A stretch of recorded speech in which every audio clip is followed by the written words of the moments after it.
Good afternoon. It's 3:01. I'm Joseph Bonanno, live from Twin Peaks out in Madison. The Titans are back on the practice field today as they get ready for a road matchup against the Texans. Per reports, there was no sign of J.C. Latham, Bryce Oliver, or Khalil Mullins. While Kevin Winston Jr. did practice during the open portion, he did not take full part in individual periods. On 3 Sports, Pete Nako's and Chris Lowe reported today that Vols defensive lineman Jackson Moy is expected to return this weekend against Mississippi State. Moy has been sidelined since suffering an upper body injury against Syracuse in the season opener. They also reported that defensive tackle David Hobbs is not expected to be ready until October 11th when the Vols host Arkansas, while All-American cornerback Jermon McCoy is targeting that same Arkansas game as a return date as well. And freshman offensive tackle David Sanders remains day-to-day as he works through that shoulder injury. For our foundation repair and waterproofing needs, you need to visit USSTN.com. Bringing news at once on your home for the Titans and Balls. This is 104.5 The Zone.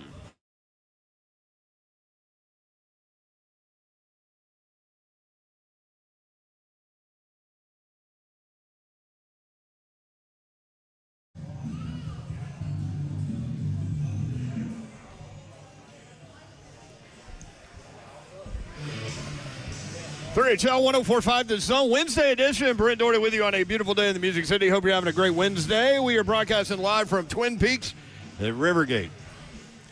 The new people like to call it Madison. I mean, I know it is Madison. It's always been Madison, but it's really always been Rivergate. So we're at Rivergate. It's the only thing I know. Am I off on that? No, you're absolutely right on that. Actually, I went over I had to go to Target. So you went by Rivergate. And I saw them all, and, there are cars out there. Well, not like the old days, but okay. Yeah. Somebody's just out there hanging out. Here's the other thing. I went to Target, and I had to wait like 10 minutes for somebody to come open the case. Yeah, you got to ring a little bell. For ibuprofen. Yeah. This is where we are. I already have a headache, and now you're going to make me wait and, put my hand under the red thing for, 50 times, and no one came. Is that a popular theft item or something? I don't know. I don't know what it does, but I don't know how they're getting in there, but they're getting in there, though. Is that what it is? Yeah, they're taking everything. And then I was like, well, I might as well get some deodorant while I'm here. No, you can't do that either. What? Deodorant's locked up, too? Yeah, everything's locked up. Everything. The boosters out here, Babs, and they're in full effect. You hear me?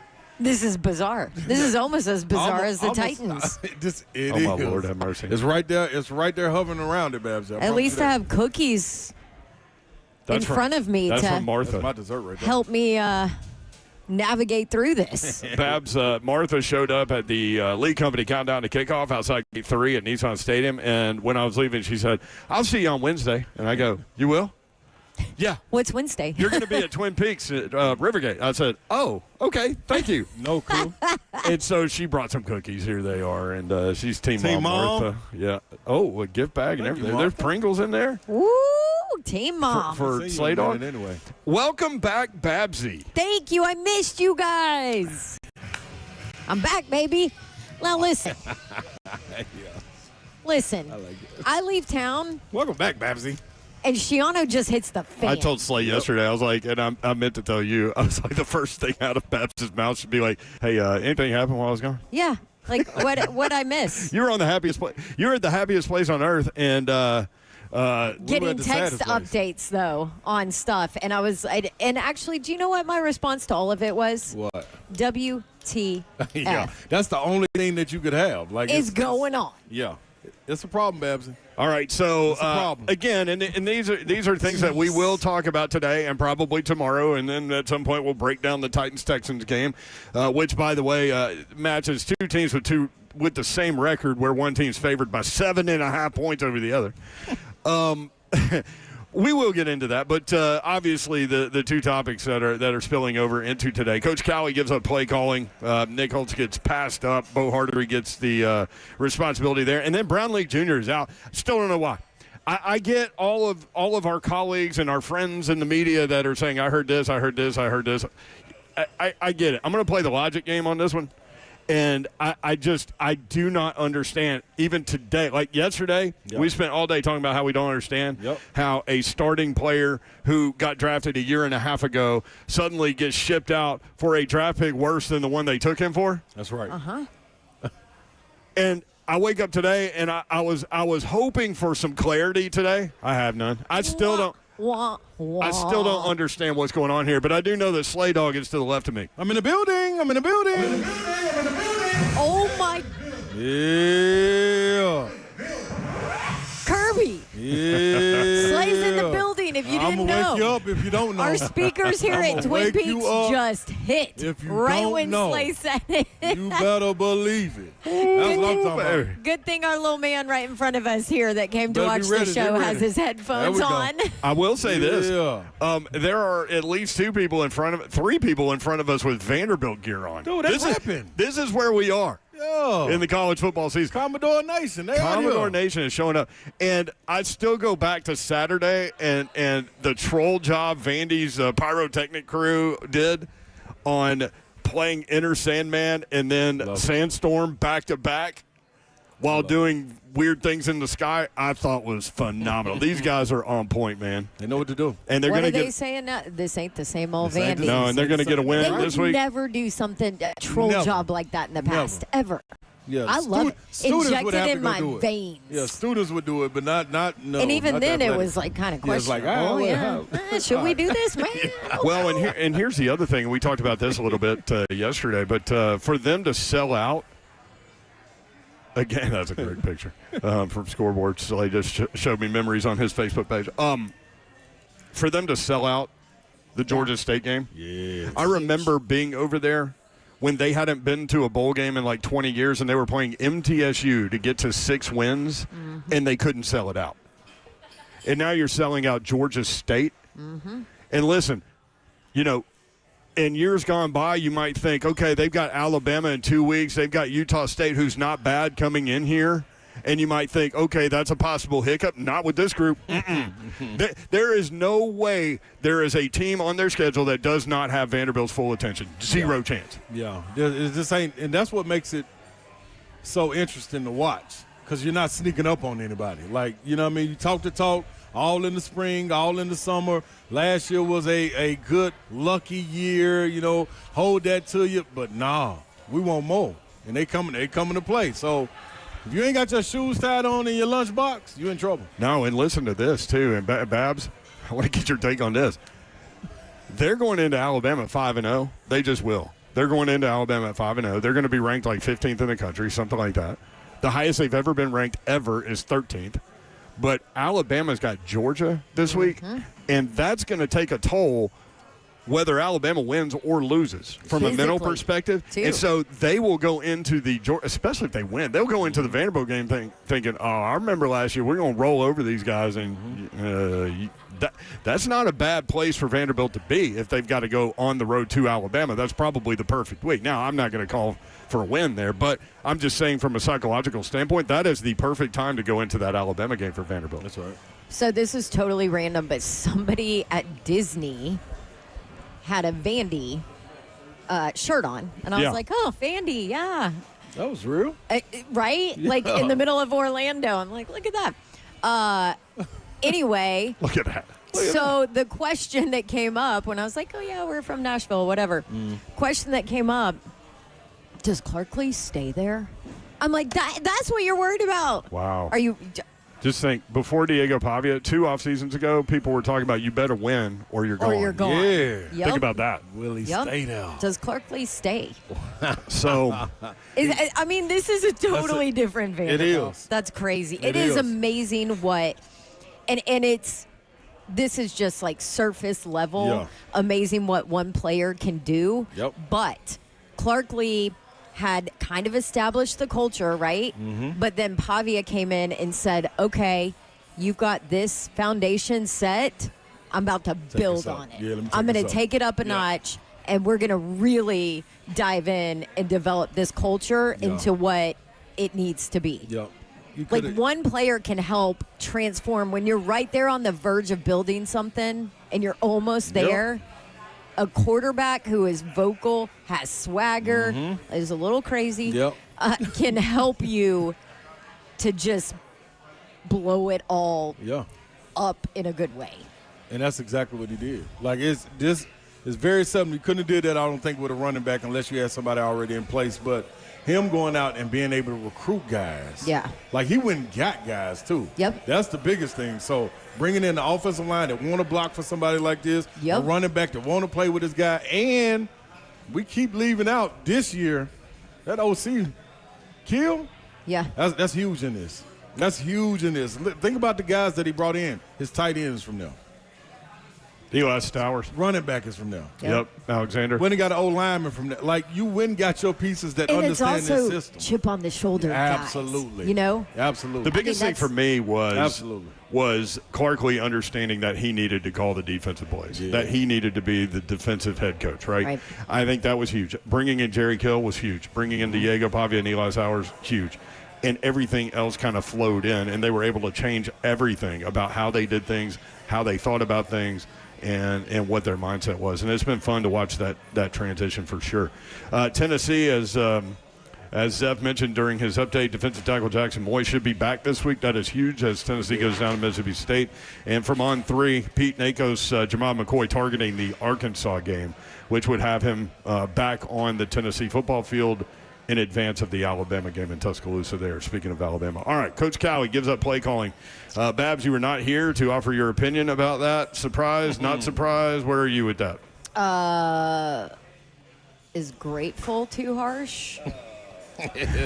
No. Is that, am I crossing the line? No, and you know saying what? that? Nobody used that either. All right. No, that's a good word. And let me dive in a little bit. Is it because you had issues with his play calling, or you had issues with him having too much on his plate and it was very obvious? Both. Okay. And maybe the too much on the plate. Here's where I think he was. I think he started overthinking things, you know? And when once you get into that point as a play caller, as a coach, you're toast. You're toast because he had so much on his plate. He caught so much for poor in-game decision-making, things like that. And I think then, you know, he's overthinking things. Maybe he's questioning himself. Maybe he's like, oh, I gotta let Cam play. I gotta let him show out because this is the future of the franchise. We got to be able to see that he is the guy. And maybe it's even as deep as we got to show that there's a future with this guy and who we have so that I can keep my job. And maybe it was just too much and he was overwhelmed. And so this at least takes something off the plate to be able to help. And maybe this, we'll see exactly what kind of a head coach he is now if he takes this off the plate. And that might not be a good thing either. Will not be. But we don't know. Mark yourself out the door. Well, one major red flag. I love it, and I'm grateful that it's happened. One major red flag that stuck out to me when he did not challenge the I am in or catch on the sideline. One of the things he said afterward about that, after not knowing the rule, which was reprehensible. Yes, that's a good word, Mayor. But when he said, you only have a limited amount of time before you have to call the next play, and that told me he's so worried about calling the next play that he can't manage the game. And we talked about it after that happened. And so then, you know, from a management standpoint, I think it's reprehensible that you don't run the ball 3 times against Denver and go into the locker room with a lead. You're all off season. You understand your roster limitations, and you understand that you're a big underdog in that game, and you understand that that's a tough place to play, and that you need little wins. And a little win would be going into the locker room with a lead. Yeah. It just keeps popping up. And so when you take a delay of game for whatever reason after 2 timeouts, reprehensible. So, okay. Like, how does that happen? Right. And I don't get it. I don't know. I'm never going to act like I could be a head coach and deal with everything that you have to deal with as a head coach. But that, are you kidding me? No. So when I had to go back and like read and watch all of it because I couldn't actually watch the game because I was in Orlando. So I listened to some of it on our app or whatever. But so then I was like trying to process and be like, surely there's something else that happened in there that I missed. Yeah. No. How? It's rough. It's kind of like, you know. It's rough. Yeah, That's it's rough nice. out. Yeah, you know how everybody, like, they stealing cars now and they got key fobs made. already. You wonder, dang, I got to push the start. How they get in my car? How they still in my car? Well, they got key fobs. So it's the same thing with Callahan when you're trying to figure out, how can he go with 2 timeouts and not get the punt? You got to take the kick. You got to take a delay of game. This is amazing. It's magic. And then you don't have the right ball. It's magic. In. It's magic. You don't have the kick ball in. I mean, that's just a dysfunction from top to bottom. Yes, and I don't. And that falls on you as the head coach. Listen, and I heard from people that used to be within the organization that the kickball guy stands next to the ref. Where was he? I don't know. And the reason for me is it's not important. The important thing is that happened. You had 2 timeouts. Now, Brett Kern heard us talking about it yesterday, and he called in, Babs, and he explained the difference between a quarterback ball and a kick ball, and you are not going to kick with a quarterback ball. He said he had to do it 4 times in his career, and he remembered every time and all of the details. And he said, with a kick ball now, the way that they're able to manipulate those things, it's different this year. They get more time with them. That kickers are going to kick the ball 5-7 yards longer. I'd already heard that. But he said with a quarterback ball, there's no way he could have gotten it there. So that's why they took the penalty. There's no way they were going to kick with the quarterback ball. But then again, it goes back to dysfunction and management from top to bottom. And at the end of the day, that falls on the head coach. Listen, if we screw up on this show, guess what?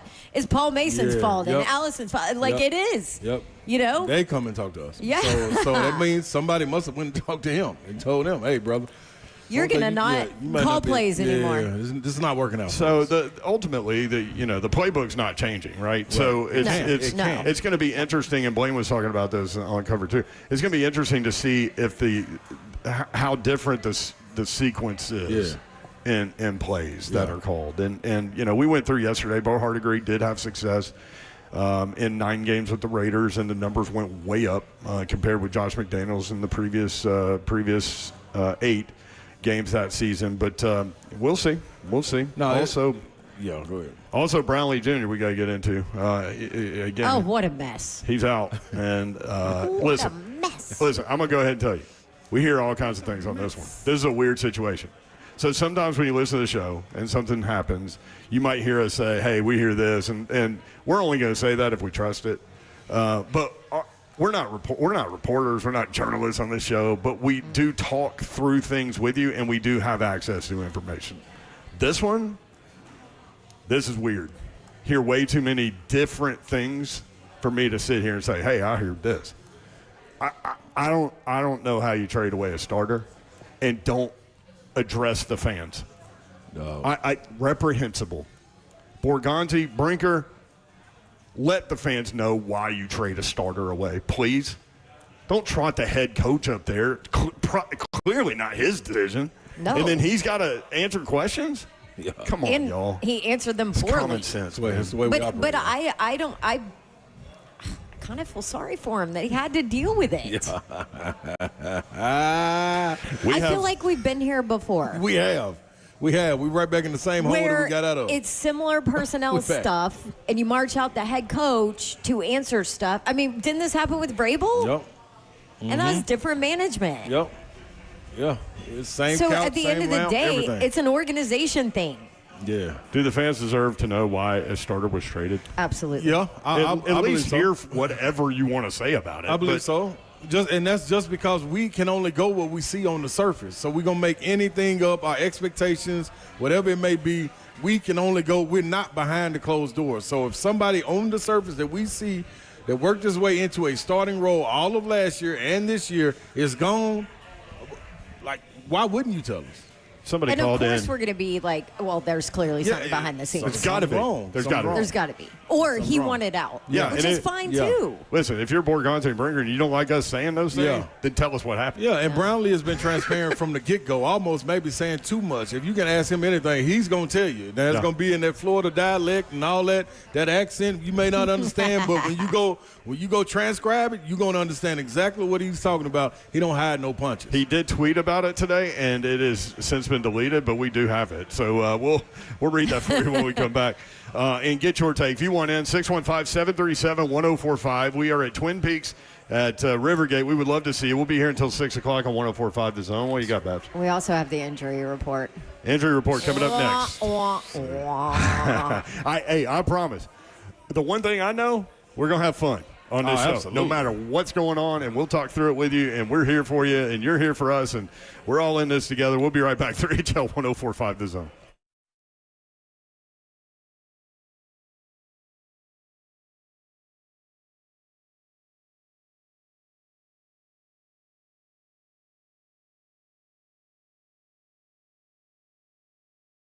Happening, good people. Spring Hill Heating and Cooling is here at your doorstep anytime you call them, anytime you need them. If you're looking for a second opinion, they do those free. Why? Because they're the heating and cooling company that take care of all your HVAC needs. Now, the end of summer has arrived. Fall is here, but do not think that your HVAC unit will clunk out and you'll just be sitting there like in limbo. You may open up the windows for a little while, but when that cold air come in, you want to be able to switch it over. You need to get on top of this. 72-month no-interest financing with approved credit. This is what Spring Hill is offering.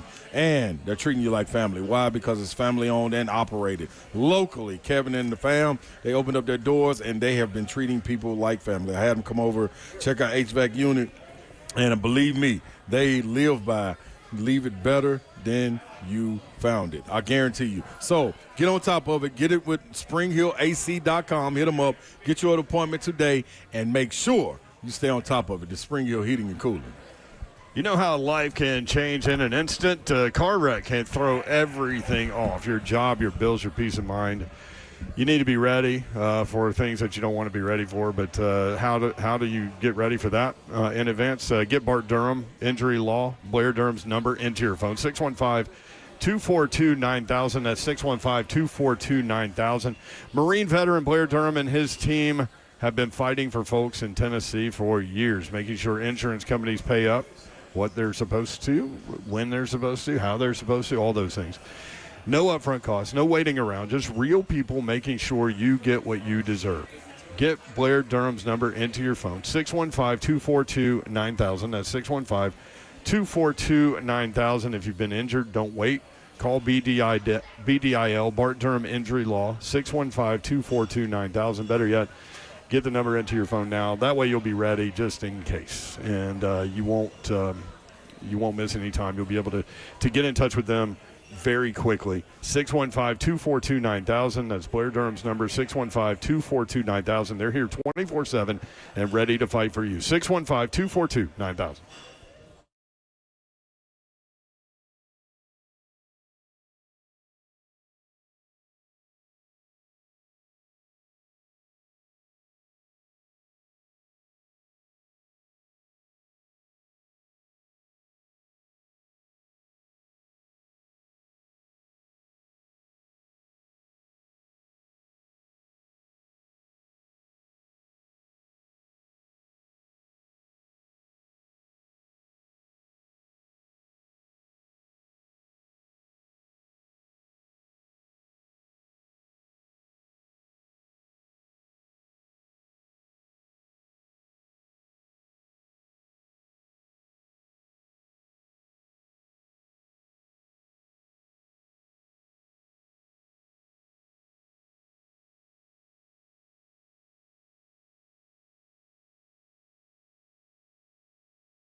3HL 104.5, the Zone broadcasting live from Twin Peaks in Rivergate. The beer temperature, 30.1 degrees. That's what we like to see.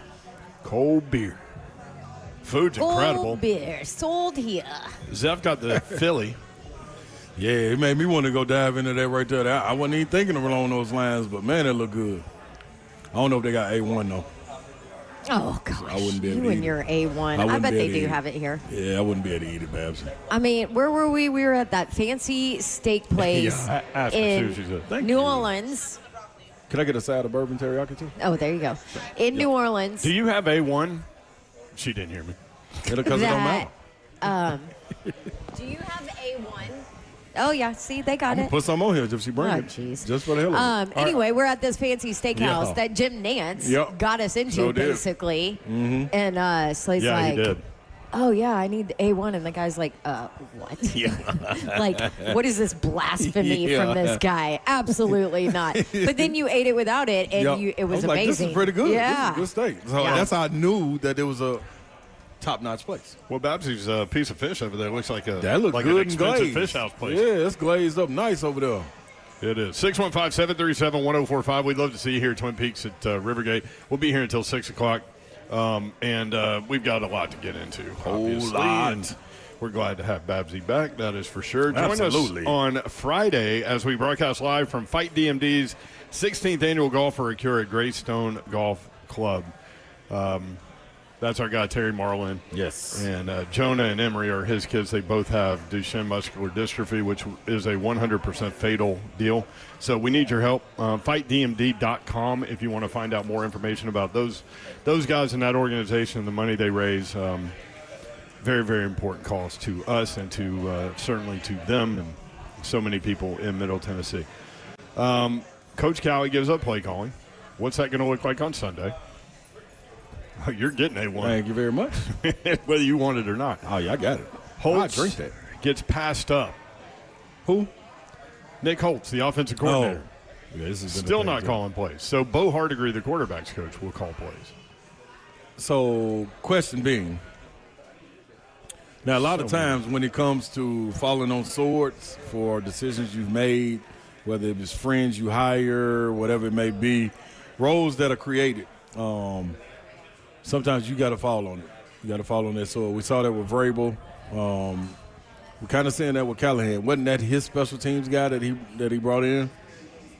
That not necessarily had experience before we had Bones. You talking about last year? Yeah, last year. Yeah. So okay, that's That was one. his bud. Yeah, that's one right there. So now you have your offensive coordinator. So take this for example. You have an interim head coach. Coach Callahan gets suspended for 3 games.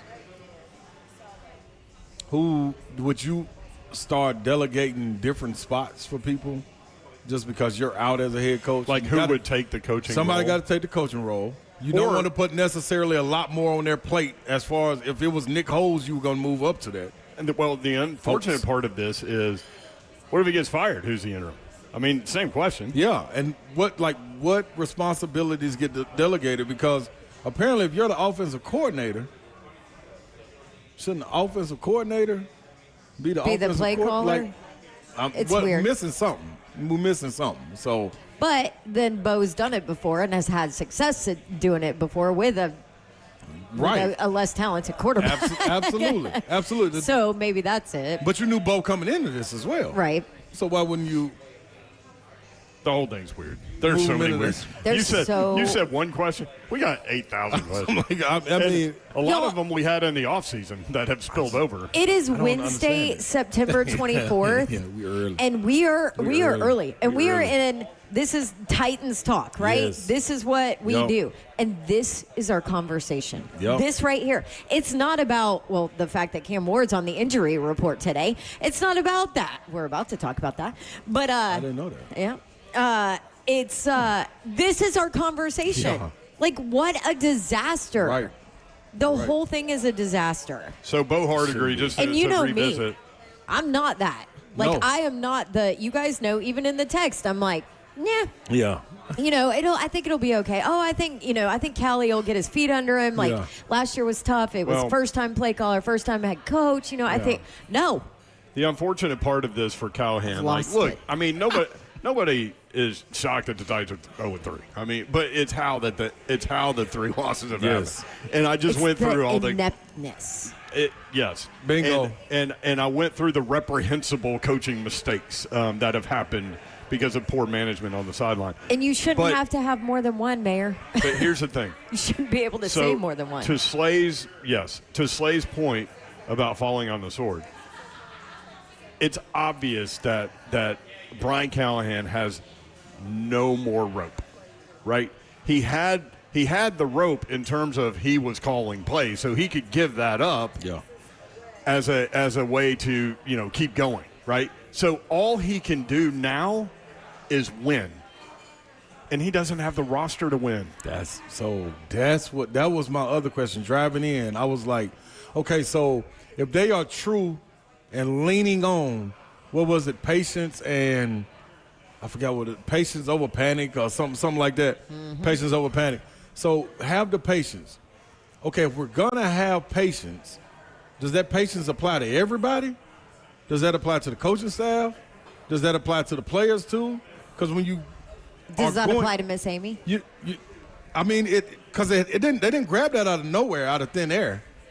But is this the part that we got to go through for the next 2 years, which will be gut-wrenching in the NFL that can turn over quick like that? We just saw it with the Commanders. We just saw it with Houston. Like, at least if it didn't happen overnight, you saw building blocks being put in place. We ain't seeing building blocks. The building block just got traded away. That's why it's so crazy to me. That's why the trade what are you asking for? Crazy. And it's not like he made a lot. It's not like it helps that was a sixth rounder. You financially. Was it 6th rounder, 7th rounder? Like fifth, but yeah. Okay, like but still. I mean, he's on his rookie deal. And you know what else I'm not accepting? I'm not accepting people saying, well, he'll go to the Jets and he may not start. He'll go to such and such. If we would have went to Vrabel, he may not start. That lets you know that doesn't matter. We're talking about this franchise. It doesn't matter. He was a starter here with no ifs, ands, or buts about it, better than everybody that you were able to put in front of him. So, and I know he had bad penalties, but that's not. Everybody does.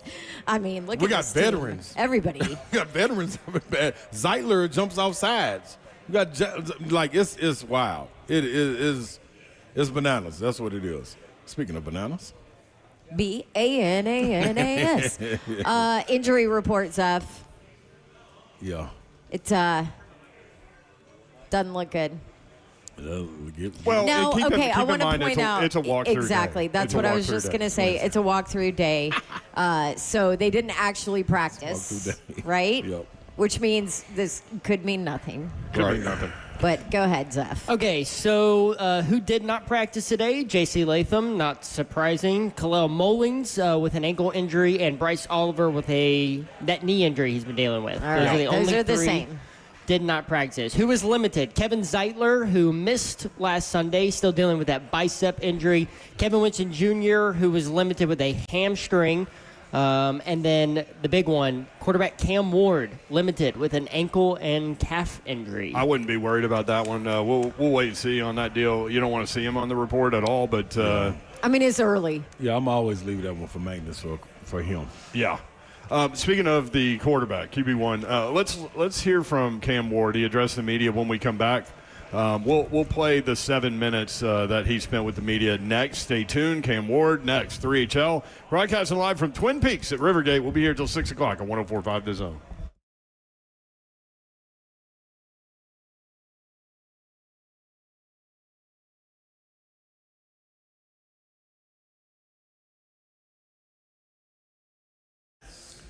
What's happening, people? Let's go on and get our T-levels checked. Why, fellas, I'm talking to you. Well, you want to feel good, don't you? Yeah, it's about when your feet hit the ground, you're ready to roll. Or say you go into the gym to get busy, trying to get those gains. You walk in the mirror, you're like, darn, man, I've been working out for 2 months. I ain't really seeing. It could be something as simple as your testosterone levels just off a tad bit. This is where Synerginx and Low T Center, they come into play. They are the MVPs of the testosterone replacement therapy. You got to understand, you got to have the opportunity to go in there and get your appointment and find out exactly what it is that can help you benefit from it, like getting that energy back.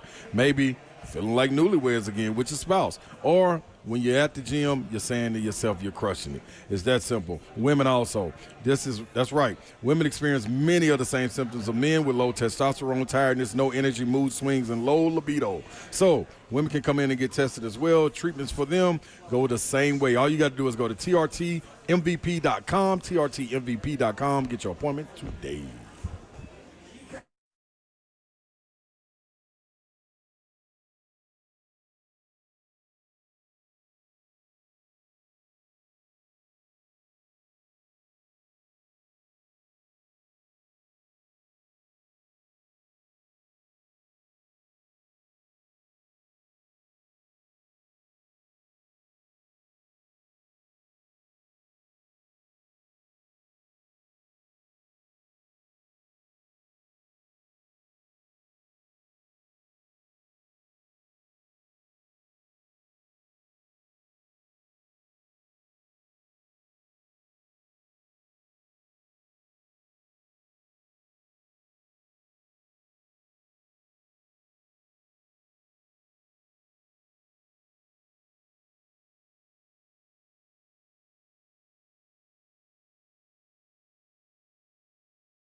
HL 104.5 The Zone, Wednesday edition. Brent Doherty, Don Davenport, Ron Slay, broadcasting live from Twin Peaks at Rivergate. Coming up at 4 o'clock, we've got Coach Mack presented by Two Rivers Ford. And at 4:20, we'll take a look at point spreads coming up for really big weekend of college football. Time to get back. You have a bounce-back weekend right here. Uh-oh. It didn't go well? It didn't, but I recovered Monday. Okay. Monday was a really good day. But he your did. two different 17-leg parlays Arkansas, didn't hit. I'm shocked. You did the hocus pocus with Memphis, man. What did I tell you? That is why you should listen to me. I felt like I was doing a little hocus pocus on that game, too. I was like, Slay, are you sure? Mm-hmm. Because Arkansas's got Notre Dame the next week. Like, dog. Memphis hadn't been an underdog at home in 3 years. So y'all think? Do you know what the I last think we time they affected were? you. I know y'all Do you know the last time they were? Mississippi State, and they beat them too. Yep. And that was 4 years ago. So y'all think that carries over for Arkansas to get some momentum to I beat think it was Notre 4 Dame? years ago. I don't know if they beat them, but I like them to cover. No. Well, it's not the offense's fault. Right. So I mean, they gave up what 30. yeah, they 2 can't stop points. nobody. But they had an 18-point lead. Very true. Yikes. Very true. 18-point lead. Yeah. Anyway, there are big games. LSU Ole Miss Second coming up game this of the weekend. league, Yeah. yeah. That Auburn, game, Texas A&M. that LSU Ole Miss game, I don't know where to go with that one. People Ole aren't Miss really is tough talking to play about at it. home. It's only a 1.5-point line, too. LSU is really good, I Yep. think. Their offense kind of sputtering. Well, and also you got the whole Whit Yeah. Weeks girlfriend now, and the Kiffin fam. Yeah. I mean, what a I need to know if LSU can run the ball.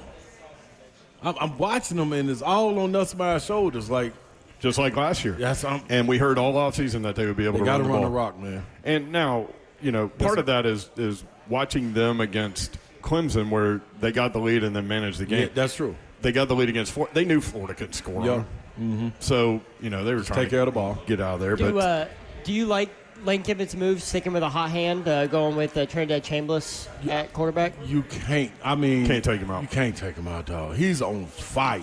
Like, I'm all for, like, you can't lose your job to an injury and things of that nature, but this young man, like, he can't. Simmons Trinidad did great. Chambliss. He came in and took it up a notch. Trinidad Chambliss, 17-27 against Tulane for 307 yards and 2 touchdowns. He also ran the ball for 112 Like, yards. what? Yeah. So Sheesh. the game's coming up this weekend. Notre Dame at Arkansas, Utah State at Vanderbilt, LSU at Ole Miss, Auburn at Texas A&M, Tennessee at Mississippi State, Alabama at Georgia, Kentucky, South Carolina, sneaky good there. Important anyway, directionally for those two programs. Oregon at Penn State. that's where game day is. Yep. So we will talk with Todd Ferman about See that. if Jimmy James Franklin can beat a ranked team. Sure want to see it. I'm telling you. Crowd says he ain't no. wrong. He ain't wrong at all. That's what I've been saying. I've been waiting on this, boy. They were saying 2 weeks ago, we'll finally get to see Penn State play somebody. You sure will. And they're favored over Oregon. Yeah, and guess what I'm betting? And Oregon is blowing. Oregon all day long. All day long. Money line. Money line. I Yeah. gotta go money line. Yeah. When we come back, we're already here. We're not coming back. We're not leaving. Cam Ward visited with the media today. Here is what he said. Got here, even maybe taking back to your pro day at Miami. Well, it's been good. He's one of the first ones who hit me up in the pre-draft process. I talked to him a lot of phone calls, a lot of installs with Bo throughout the pre-draft process. So I have a great relationship with him. I meet with him every day. He knows where my mind is and how I feel space on the field. And I just think he's going to be a good, addition for us. Cam, you talked about wanting stability here with this team. The fact that it's Bo and you have worked with him so much help with that stability even with this change? I think it will. Even before, I just think stability is what gets good, franchise clubs to the top of the NFL. A lot of the best teams in the league have stability in the building, whether it's the coaching staff, whether it's not the coaching staff, but the standpoint of it, the people who's been there for a long time, they know how it's supposed to run. And the staff we have here is great. So us making this change, it's not going to make a big difference on how we think as an offense, how we think as a building. We're just going to go play football. When you and Bo have your sideline chats in-game, what usually is talked about? Is it next drives, the previous drive? What are you guys talking about? Well, just going through the previous drive, just if they're showing us what we think, they show it all week on film, or if they come out first or second series and they change up, a completely different look. So just trying to stay ahead of it and try to limit bad plays. What challenges Houston present you guys with those pass rushers that they got on that side of the ball? I just think they're real explosive. They get off the ball well. They rush the quarterback well. So, we're going to have to, block them as best as we can. Got to get the ball out. Got to help my offensive line out. And then I think the biggest thing is that we got to stay above above the chains versus them. They love keeping offenses behind the chains. They're going to get back on track situations, so we just got to stay above it. Apparently they're kind of in between whether or not Bo is going to be on the field with you or in the box. You said what you said about him, so how important would it be for him to be down there with you on game day? I don't think it would be real important to me if he was in the field or the box. Whatever the best view he needs to call the best plays for us. And then whether if he's in the box, I'm going to talk to him on the headset after every drive, so it really won't change my operation. But I think it's going to be what's best for him and for us to, help us score some points. You talked last week about getting off your first read to the backside to 2 and 3. How'd you feel like you did against Indy with that? And overall, what's that process like to kind of get used to figuring out the first read quicker? It's really just coming with more reps and timing. And that's something that I'm getting better on every week, getting off the first read, getting to the second and third if I have to. And then also just me constantly reminding myself just get the ball out, let my playmakers make plays, and that'll do a lot for us. Are there certain situations there where you come up one and enough time has passed that you go to the check down at that stage? What do you mean by that? Are there times where the play pans out, you read one, and there's no time to get to 2 and 3, you got to go to the check? Yeah, it also depends on the rush. I would say if I feel pressure, I'll try to get my check down as fast as I can. If not, I got to take the first read. I guess from a player's standpoint, a quarterback standpoint, how much has play call been an issue, and how much does execution maybe need to improve as well?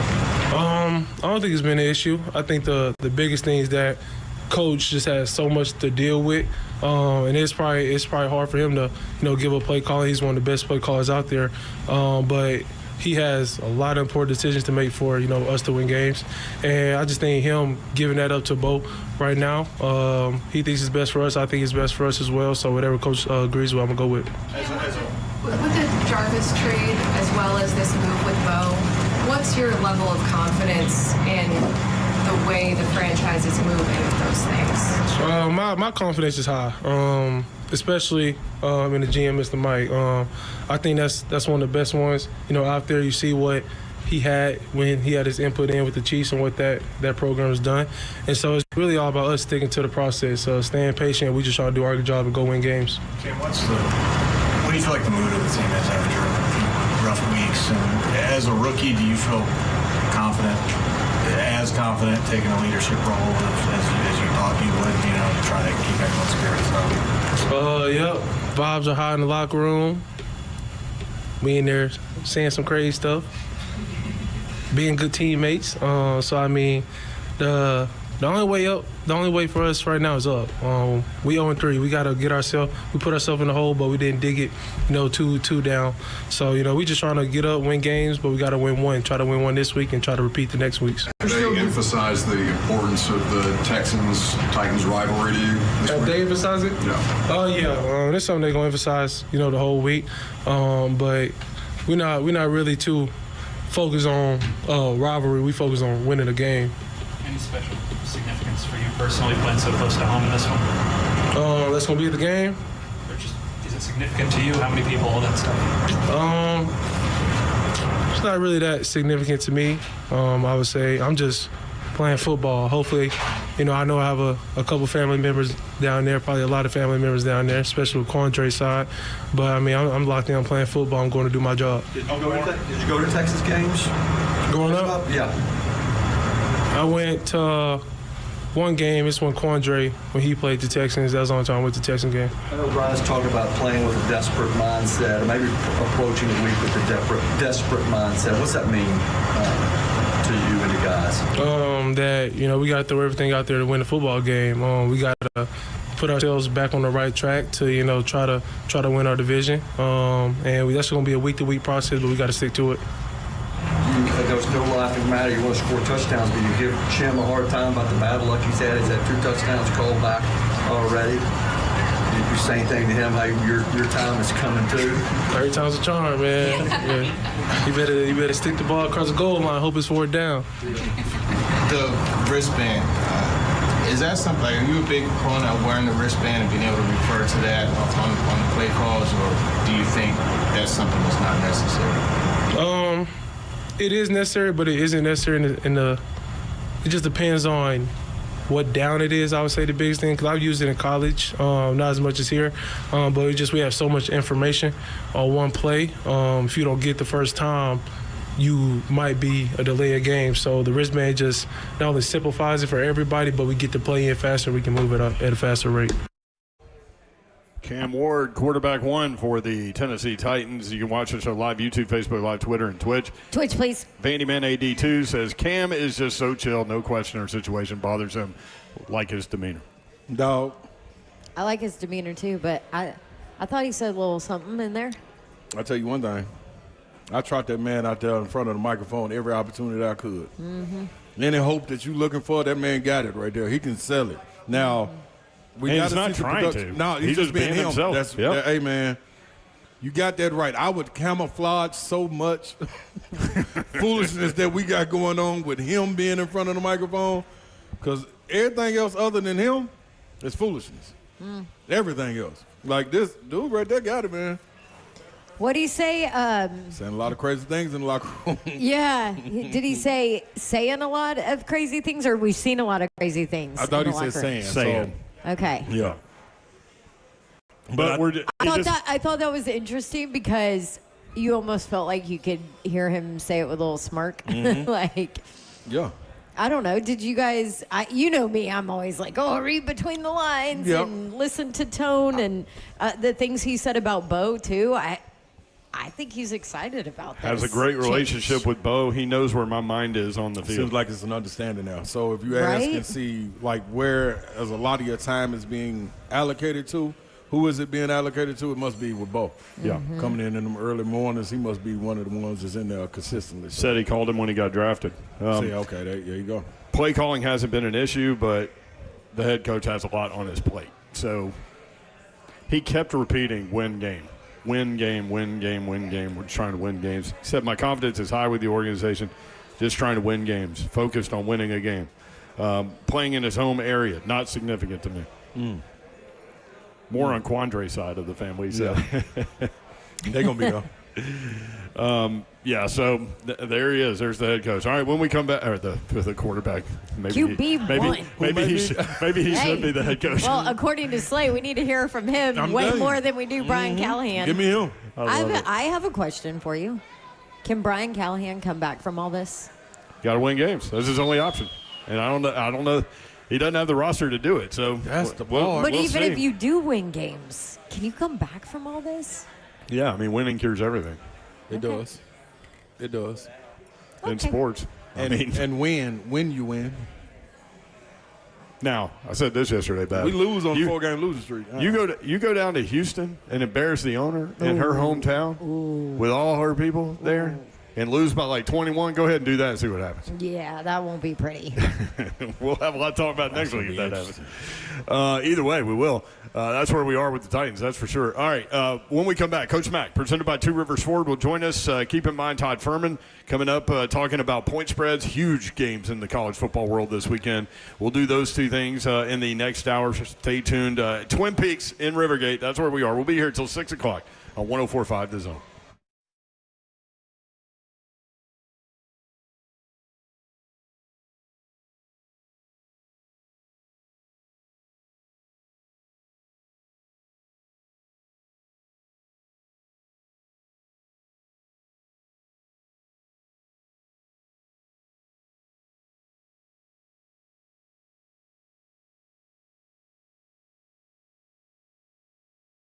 Man, some days you go over to your friend's house, he's pumped to watch football, but what about his setup? Total mess. Lagging, buffering, switching between apps, trying to find the game.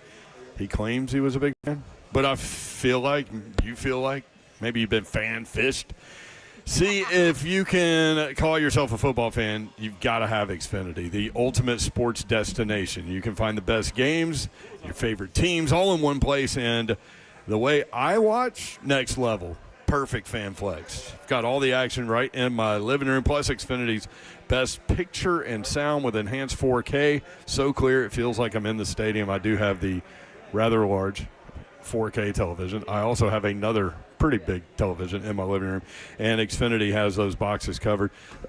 Sometimes I've got 4 games going at once because why not? On top of that, you get real-time notifications and live stats right on your TV. It's the best seat in the house every time.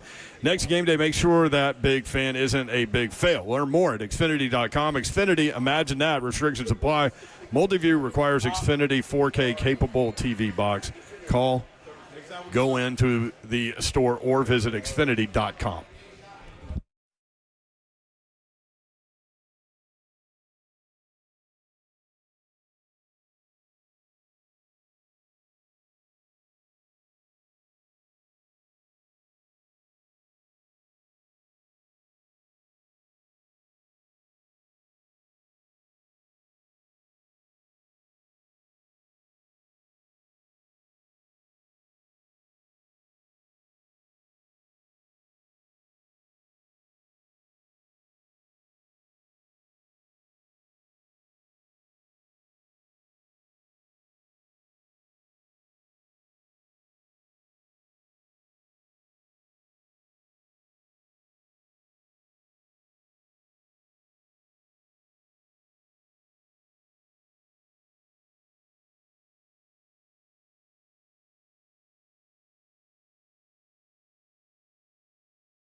Good afternoon. It's 4:03. I'm Joseph Bonanno live from the Twin Peaks out in Madison. The Titans injury report for Wednesday as they get ready to play Houston this weekend is out.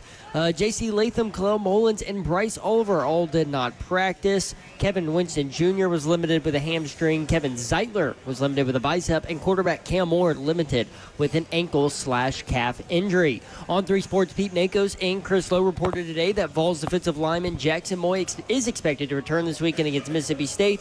He has been sidelined since suffering an upper body injury against Syracuse in the opener. He also reported that defensive tackle David Hobbs not expected to be ready until October 11th when the Vols host Arkansas, which is the same case for All-American quarterback Jermod McCoy, targeting that same date, while freshman offensive tackle David Sanders Jr. remains day-to-day. For your foundation repair, whatever you need, you need to visit USSTN.com. Breaking news at once on your home for the Titans and Vols. This is 104.5 The Zone.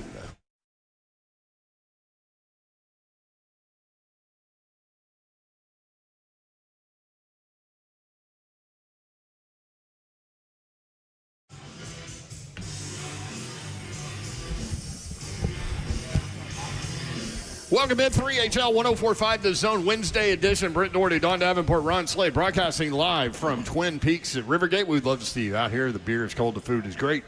30.5 degrees is the beer. How was the fish, Patsy? Awesome. It was a little spicy. Had that honey glaze, like a honey sriracha glaze. It was not honey. It was just a little spicy. Oh. I had to get a pocket Tums from you. I have pocket Tums and pocket Jesus. All the time. Thanks to Martha, I've got pocket Jesus. You still have yours too. Yeah. And Baby Babs has hers. I got mine from I get my Kirby's got his. See? Kathy Lee. Oh, yeah. Yeah. Oh, That's she just right. had a grandbaby. I just read that on People. Oh, wow. Yeah, her son Cody just had a Who, had a Kathy baby. Lee Gifford? Mm-hmm. That's what gave my pocket Jesus. How cute is that? I know, huh? Yeah, my buddy. Your buddy.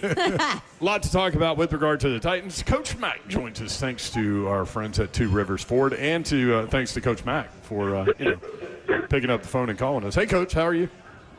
Hey, guys. How's it going with Twin Peaks? Everything's good here. Kirby, I'm having difficulty hearing him. I think it was reverberating Kirby. a little bit there. There you are, Coach. Kirby, get me up where they can hear me. Oh, there we go. We got you, Coach Mack. I don't even know where to start, Coach. Other than this whole NFL career field that you chose a long time ago, it's a wild place, man. Well, I'm glad that you said that because, of course, when things start happening, everybody asks me. I'm out on the streets a lot. They're doing good things, not bad things. But and people ask me what's going on. I just tell them it's the NFL, and it is the NFL. And I'm glad you said that because I could fill 6 months of your show with things that I've seen in my 39 years in this league. I promise you. Yeah, so when things happen, the saying that I love that comes to mind is be comfortable with the uncomfortable, right? Like, so when things happen within an NFL organization, no one is ever surprised by anything, right? Well, no, and let me say this, it's something that's really true, because when things happen in the National Football League within a building and you're not embedded in the building and you're not in those meetings and you don't know what's going on, then you really got no idea. I don't have any idea, and look, I mean, I don't think there's anybody has been around it as long as I have, but I'm not embedded now. For 31 years, I was paid a lot of money to solve a lot of these problems. That's not my lane anymore. So I learned very quickly when I was embedded and I was in the lane that there was so much speculation going on around decisions that were made that you really got to ignore them if you know what's going on. If you don't know what's going on, then live with it. That's just life.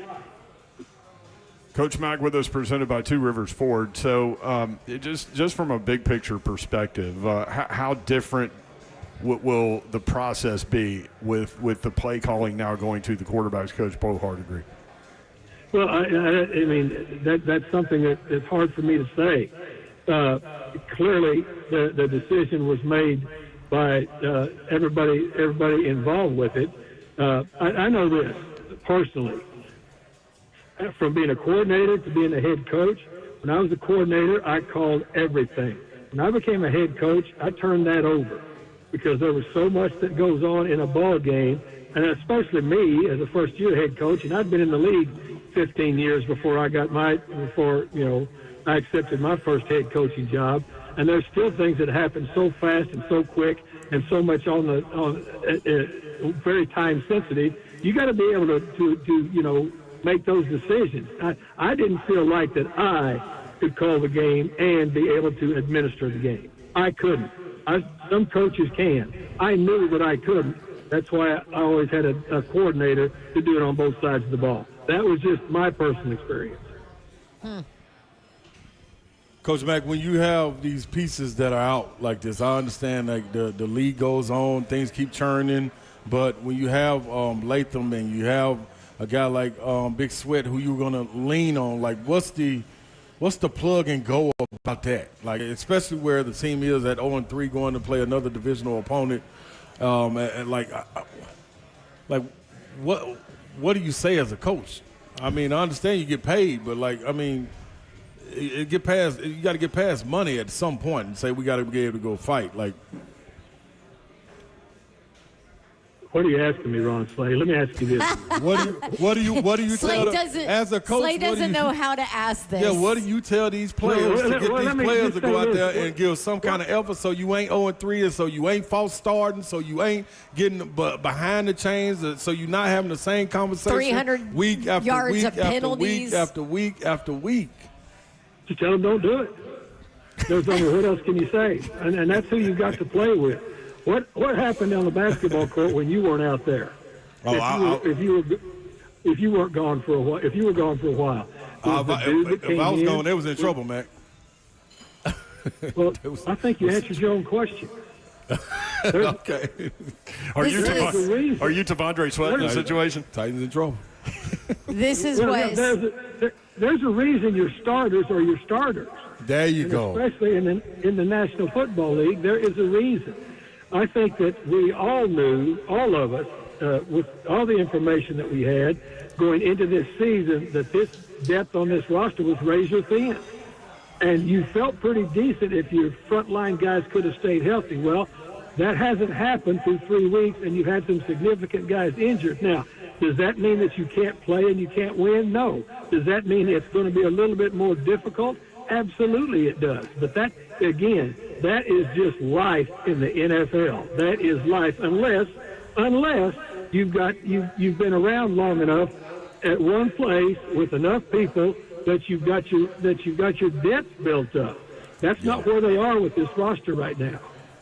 What Slay really wanted to say was this is an absolute Shiano show going on many levels, and we talk about your starters. Well, you just traded one away for a 6th-round pick who wasn't all that expensive. I don't understand the Jarvis Brownlee trade, Coach Mack. Can you help me to understand it? That was one of your starters. Yeah, but I'm not in those meetings, Dawn. Neither are you. And if you were, we both might understand it. I found out about it when I was up there getting ready to do Mac Talk, right down the hallway from where you guys were doing the show. I don't know. Unless you're in the room, unless you've been around when the development happened, there is no way to talk, to say anything that's meaningful about it. The only thing I can say, and I've been asked a lot so far, I say, that's life in the National Football League. Every situation is unique unto itself. I don't know all the hows and the ins and outs and the whys of it, but it happened, so you move on. I do know that. It's interesting from a personality standpoint when you talk about a personality of a head coach. That type of personality is very much control what you can control. And there's so many elements to that job that they cannot control, which I guess leads you down the path of what you just said. No matter what happens, you still got to go out there and coach, right? And you got to go try to win a game despite roster deficiencies. And, Brent, you're judged on winning games. Believe me, regardless of who's playing out there, if they win games, then everything else, everybody goes, oh, okay. But if you're losing ball games, everything comes into question. That's this business. If you choose this business, which I've been in this business in the league 40 years. I've been several double digits more in the collegiate game, which is the same thing. You choose this, then you understand everything that comes with it.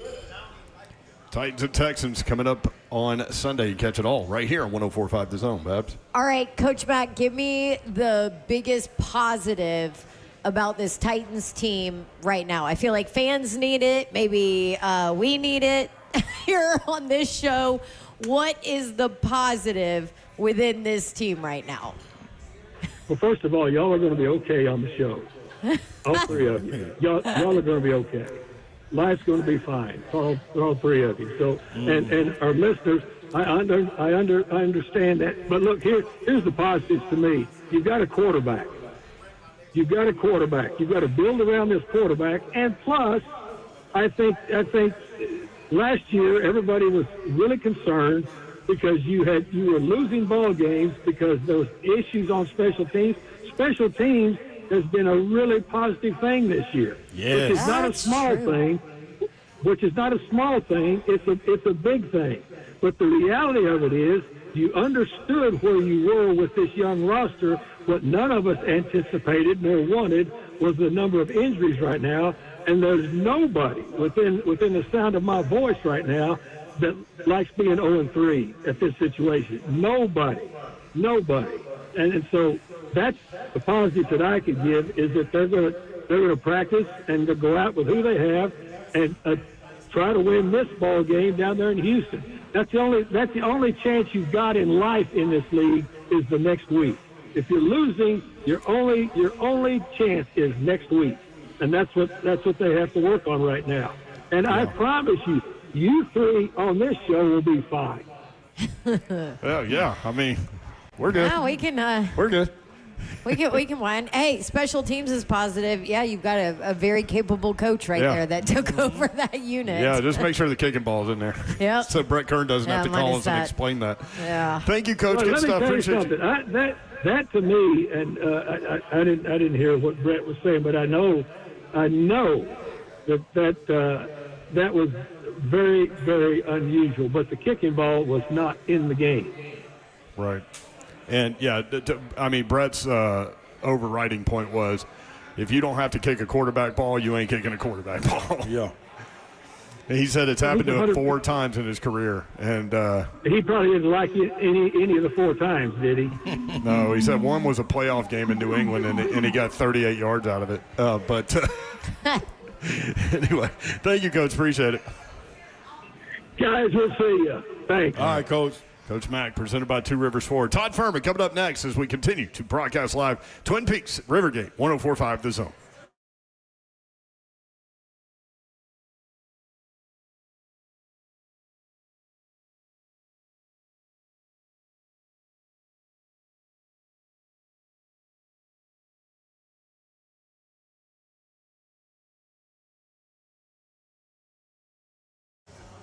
What's happening, y'all? Medical house calls. That's what you need to line it up. Take this into consideration. Fellas, ladies out there, parents, you hate having to go to urgent care or something like that. You hate when an emergency comes up and you got to bolt out the house like you're not ready. Maybe you have to work from home that day and you're trying to get some work done, but you got to go out to the doctor. You ain't got to do that no more. Medical house calls comes right to you, whether it's priority IV therapy or annual physicals. Kids are playing sports all the time now. You don't have the opportunity every time to go out and go get that physical. They come to you. You get consistent care from a provider that you know and your medical history. Mobile IV therapies are there for you, for my athletes out there, from old to young. Guaranteed the athletic recovery, immune boosting blends, the rapid rehydration, the energy boost, all of this comes in handy. You can get all of this. All you got to do is call 615-838-2375. That's medicalhousecalls.com, 615-838-2375.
3XL 104.5 The Zone. Britt Doherty, Don Davenport, Ron Slay, broadcasting live from Twin Peaks and Rivergate. Love coming out here.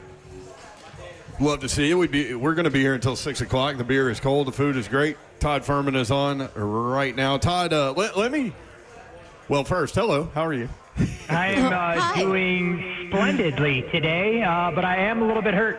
The Titans organization didn't reach out to me to call plays this weekend against the Houston Texans. Well, you're next. Listen, Ferman, you don't want any part of that Shiano show. Be careful what you wish for, Todd. I mean, look, the bottom line is this. You never want to follow the GOAT, so I can understand why Kalen DeBoer struggled trying to live up to Nick Saban standards. But whoever comes in is immediately going to be an upgrade given what we've seen from the Titans over their last 20-plus odd games. Oh, my gosh. It's been that many. Todd Ferman, our guy in Vegas. Let me start with this. Last night, I went over to Bridgestone Arena, and I checked out the Preds preseason game. And they had a great crowd. But here's the thing. If you're going to be bad, Todd, and let me start with this. Are they going to be bad? I don't expect them to be good. I mean, look, last summer they spent a ton of money on free agent acquisitions, unfortunately for them. You know, none of them really panned out. The season got off to a slow start, and it never really got on track. So I think when you look at that front office, Barry Trotz is going to have some tough decisions to make, you know, earlier in the season rather than later, figuring out which guys he wants to build around, which pieces are going to be available at the trade deadline, and more importantly, despite the relationship he has with head coach Andrew Burnett, is that going to be the guy to take them forward? It wouldn't be the worst case if things bottomed out and you guys had a chance to draft Gavin McKenna, arguably the top prospect that we've seen over the last couple of years with that first pick in the NHL draft. Well, and that's where I was going with this. You played college hockey. Like, you understand that world a whole lot better than I do. But it takes time. Even if you draft a guy number 5 overall like they did Brady Martin, right? It takes time 100%. For him to work his way into the lineup. But last night, Todd, that dude scored 2 goals. And I was like, let's put him on the ice, please. I think the big thing, you know, in the NHL for a franchise, it's probably not eyeing realistic opportunity to win a Stanley Cup. You want to bring your prospects along slowly because the biggest thing that you want to be able to do is protect them when they're out there on the ice. And it is a massive change of pace when you're jumping from major junior to college hockey to the AHL to the NHL. And Devils fans have kind of had to go through it with one of their superstars in Jack Hughes. He's just a guy that can't stay healthy. You go into the corners and you got a guy that's 6'4" coming after you. It's a little bit different than when you have 17 or 18-year-olds that are making contact with you. So you want the players to look and feel the part to make sure that they're comfortable with the responsibilities they're going to be put on their shoulders when they eventually get to the show. I got you. Well, there's another preseason game tomorrow, so I'll go watch Brady Martin score another couple goals. And look at you. You're going to be our hockey guru. I'm in it. I'm in it to win it. All right, Todd, huge weekend in college football. And let's start with Notre Dame at Arkansas. You warned us about Arkansas going to Memphis. Memphis comes from 18 down to take the win. Arkansas, a little better opportunity this week with Notre Dame, strangely, do you think? You know, it's such an interesting game because if you had told me that Arkansas built an 18-point lead at any point for their trip to the Liberty Bowl, I'd have told you they win and cover comfortably. Didn't think they would go up 28-10 and completely fall apart. It looked like the offense lost its way, and then for the second time in as many weeks, they fumble away a chance, not to get the cover, but for a straight-up victory and keep what could potentially be, with a bounce here, bounce there, an undefeated start to the season for the Razorbacks. But in comes a Notre Dame team that has been downright horrific under first-year defensive coordinator Chris Ash. I mean, Marcus Freeman kind of held a coaches-only meeting and more or less didn't sound like things went all that well, but the Irish are banged up in the defensive backfield, going to want to monitor the status of Leonard Moore. I think both of these offenses are going to be able to do what they want when they want it. Do I think the Irish can probably make one more play with C.J. Carr in hostile territory? Sure. But with this number down at 4, I can't see enough to try and get involved in a side. Would lean over the total, though, in the mid-60s. I think both these teams should get to 30, and it wouldn't surprise me if it takes 35 or more to win at Fayetteville on Saturday. I did get Hogs plus 5.5. Would you have done that? 6 was kind of my buy point there, and okay. I missed the opening number. Was actually hoping for a 7 initially, so haven't done anything in the game. But I do think with a total this high, for folks that want to get involved, you may have an opportunity with a little bit of volatility early in the game to try and dabble from a live perspective. And look, this Notre Dame defense is going to keep everybody in the game. So if Taylon Green is on, like we've seen flashes of so far this season, I think Arkansas will have an excellent chance to get in the back door, if not win the game outright. Yeah, I think you and Babsy and Mayer also putting a little hocus pocus on that matchup versus He's blaming Arkansas. Yeah, that Memphis game. I knew my boys had it done, and then I just could feel the trembles outside my window, and I felt your spirit, Todd Father, hovering over my home, saying, not so fast, Ron Slay, like Lee Corso. But I'll let that go, Todd Father. Moving on, LSU and Ole Miss. Todd Father, I've been going back and forth about this. I don't think LSU has a run game, or at least we haven't seen it. And Ole Miss at home with a quarterback that's scorching.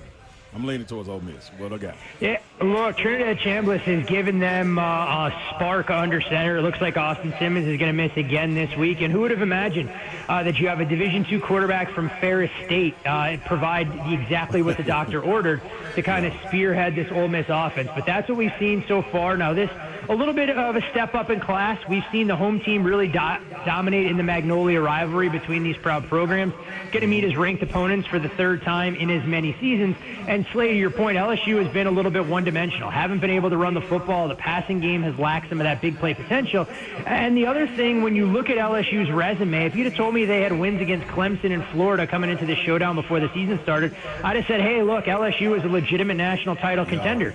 Suddenly, we look at what Florida is currently constructed. We look at what Clemson has done through their first 4 games, and I think LSU has to step up and answer the bell here and see how that defense performs. So for me, kind of a data point that I want to lean into for how I'm going to assess these teams going forward, and wish I had stronger convictions to try and get involved in side or total down there in Oxford on Saturday. Tennessee at Mississippi State. Vols, I saw opened at 10.5. Maybe it was more than that. I don't know. But down to 7.5. What do you think, Todd?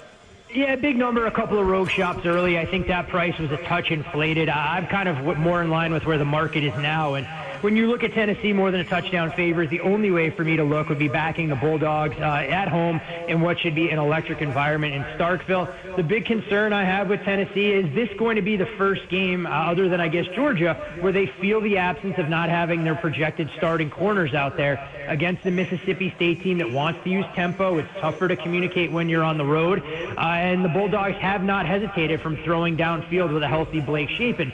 Now, on the flip side of things for Tennessee, I mean, they should be able to move the ball at will as well. You look at Mississippi State, yes, they started the year 4-0, but this is the first living, breathing passing attack they're going to see. No disrespect meant to Arizona State, but that's really been Sam Leavitt, Jordan Tyson, and about it for the Sun Devils. So ASU did a phenomenal job in the second half against Mississippi State and Starkville playing keep away. I don't think that necessarily suits Tennessee here. In my opinion, you want to go out there and force Mississippi State to keep up. So lean underdog and actually like the over. I think both these offenses are going to have some success. Yeah, Arizona State, one thing they did, they ran the ball for 252 yards on that Mississippi State defense, but part of that was what you said, was schematically in the second half they changed things up. I mean, they got themselves behind the 8 ball, but didn't abandon the ground game, and, you know, they put together that marathon march, I think took about 9.5 minutes. Unfortunately for ASU, they had to kick a field goal inside the 2-yard line and then had that defensive breakdown late in the game. So we'll see what Tennessee does in terms of approaching this game, but I'm definitely interested to see Joey Aguilar. Not that he hasn't played in tough road environments before, but different when you're playing in an SEC road opener than what you did when you were the quarterback at App State. Very true. Auburn got screwed last week. Yes. Even got an official referee apology. Now, that doesn't help bettors at all. Yeah. But anyway. Neither did that safety, although I had 7.5, so I was good. Lord, yeah, you were good. Auburn at Texas A&M, though. Texas A&M favored by 6.5 right now. Can we get it back? Yeah, it's a tough spot for Auburn. You look at the way things have gone for the Tigers to start the season. Third true difficult road game. I mean, started the season on the road in Waco. You mentioned the game last week against OU. And it wouldn't surprise me at all if Jackson Arnold has spent the better part of the last 72 hours sitting in the ice tub after getting sacked 10 times by his former program. At the same time, I did like what I saw in Auburn's vertical passing game. Just a little bit disappointing that they weren't able to connect with Cam Coleman on a couple of those deep shots that really would have changed the game. You mentioned the SEC issuing apology. No idea how you blow that call with Isaac Setenia being along the sidelines. Something you would have seen in youth football about a decade or 15 years ago where nobody's paying attention. Not something that's supposed to take place in the SEC. This Auburn defense is for real, in my opinion. I like what I've seen there. But A&M is going to test them. The Aggies come in well-rested. It's going to be a tough environment. I think we could see points again, and I know it's unusual for me to advocate for 3 games all going over the total, but I feel like defense is going to be an issue for both these teams here, and I trust that Auburn's going to be able to provide a little bit better protection for Jackson Arnold here. What is your number on the total? Like what? I mean, there's at what point do you not do it? Yeah, 55 would be my cutoff. So I think anything up to 55, there still is a little bit of wiggle room there.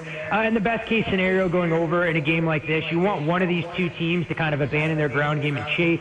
Now, I know Auburn loses a little bit of their playmaking capabilities with Horatio Fields, their third leading receiver, being ruled out with a broken foot, unfortunately. What was your high dollar mark on Tennessee, Mississippi State? I didn't hit that. In terms of the total, the numbers started to get away a little bit. I mean, there were some 62.5s out there. 63 is actually pretty key as college football totals are concerned. So, at 64, a little bit more of a lean than anything else. And we'll see kind of where that first half market opens up. If you're able to get something in that 31 range, might be mildly intriguing. But that's a game where, you could find a couple of entry points as well, potentially live. If there are empty drives early on in the game, I think you could see pretty quick strikes from two teams that don't hesitate to kind of push the pace and tempo. All right, Todd Father. Hit this last one for me. Well, I got 2 more. Alabama at Georgia. Like, we believing in Gunner, or what we doing? Alabama going to get some revenge and set the Caleb DeBoer train on track? 3.5. Yeah, I mean, look, this game has everything you want in an early season showdown. I mean, Georgia with the best resume-building win of these two programs, going into Knoxville, of course, and beating Tennessee a few weeks ago. They showed a little bit more in the vertical passing game, and I think that has to carry over to give Gunnar Stockton a little bit of confidence as everyone questioned if Georgia was going to be able to throw downfield this season. They answered that question, and in steps an Alabama team that'll get a little healthier along the defensive line. If they can get Keenan Williams back, it changes what they're able to do from a run defense perspective. But look, I can't forget what I saw from Alabama in their season opener against Florida State. I mean, beating a bad Wisconsin team and blasting Louisiana Monroe doesn't mean everything is fixed. The one area of concern, though, I'd have if I was making a case to back Georgia and lay the points, I haven't seen much in the way of a pass rush. And if you're going to give Ty Simpson a clean pocket, he is going to have an opportunity to pick you apart. I like Alabama's skill position talent at the wide receiver position a little bit better than Georgia. And I think both these coaches can scheme things up offensively. So this is a game, again, where I actually lean over the total. But I think the first half over makes some sense. I trust guys that have offensive chops to be able to come out there and have these teams firing on all cylinders with extra rest. So look for Kalen DeBoer to try and hit a couple home runs early with Ty Simpson and get this Bama confidence train going. I like that right there. I'm impressed with Bernard, too, with Alabama. Yep. I thought it would be Ryan Williams. But, man, let's go on and talk me off the ledge of saying, Slay, the guy can win big games, even though he hasn't done it. Take me up there to Happy Valley. Can James Franklin get it done against Oregon? I mean, if not now, then when? I think is the question all of us have to ask. Didn't you say that last year, Ferman? You said that last year. Look, they didn't have everything lining up for a game like this. I said that going into their playoff games against teams from, the G5. I guess SMU is not G5, so no disrespect meant to the Mustangs. But Boise State and SMU wasn't exactly a murderer's row. And look, they stubbed their toe against Notre Dame. Here they are in a whiteout game where Penn State has won each of the last 4 editions by 28-plus points. They're 15-6-1 against the number in this kind of setting. Penn State hasn't had to show a damn thing in their first 3 games of the season in wins against Cupcake Row, FIU, Villanova, Nevada. You now have a week off to prepare for this game. Oregon's making their second trip, across 2 time zones in 3 weeks. And this is still an Oregon defense that, has been pushed around a little bit in the trenches, or did get pushed around by Northwestern. So I think Penn State has to get out there, run the football, get Katron Allen going, get Nicholas Singleton involved, and lean into a defense that has to confuse Dante Moore. I know Moore has put tremendous looks on tape so far, and maybe he's not the same quarterback that we saw at UCLA really struggle in his first stint, but this is a different environment, much closer to home for the Michigan product in Moore, but I think Penn State is the only way to look in this game. Would love an opportunity if the number came back to lay 3, and wouldn't discourage people if they wanted to try and put up a little bit more to make a little bit less by backing Penn State on the money line, paying to see Oregon win this game on the road.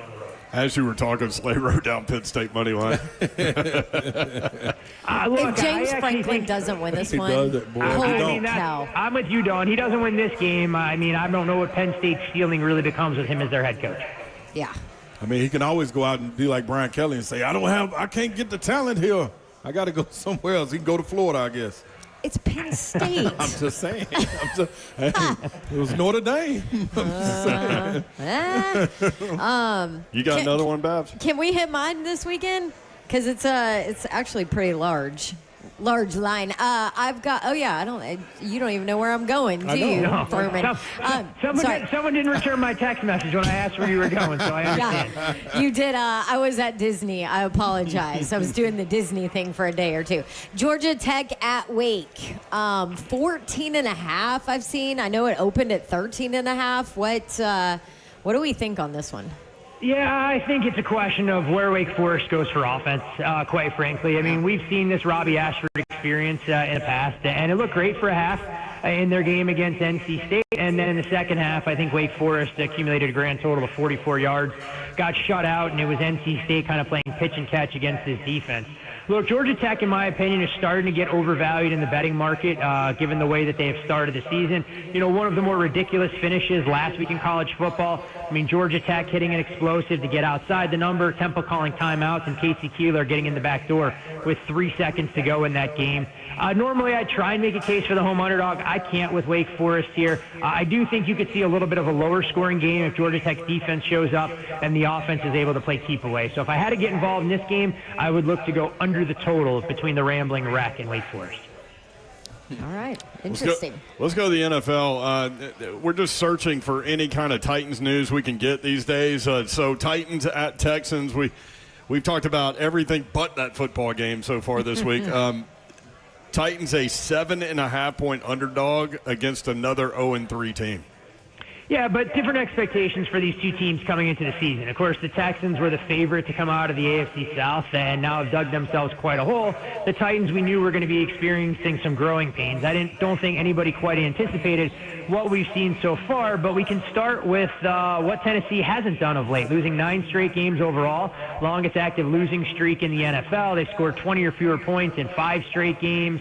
The numbers around Brian Callahan continue to go on and on in terms of what he's done, as he's the 5th head coach since 2000 to start his career 3-17 or worse in his first 20 games as a head coach.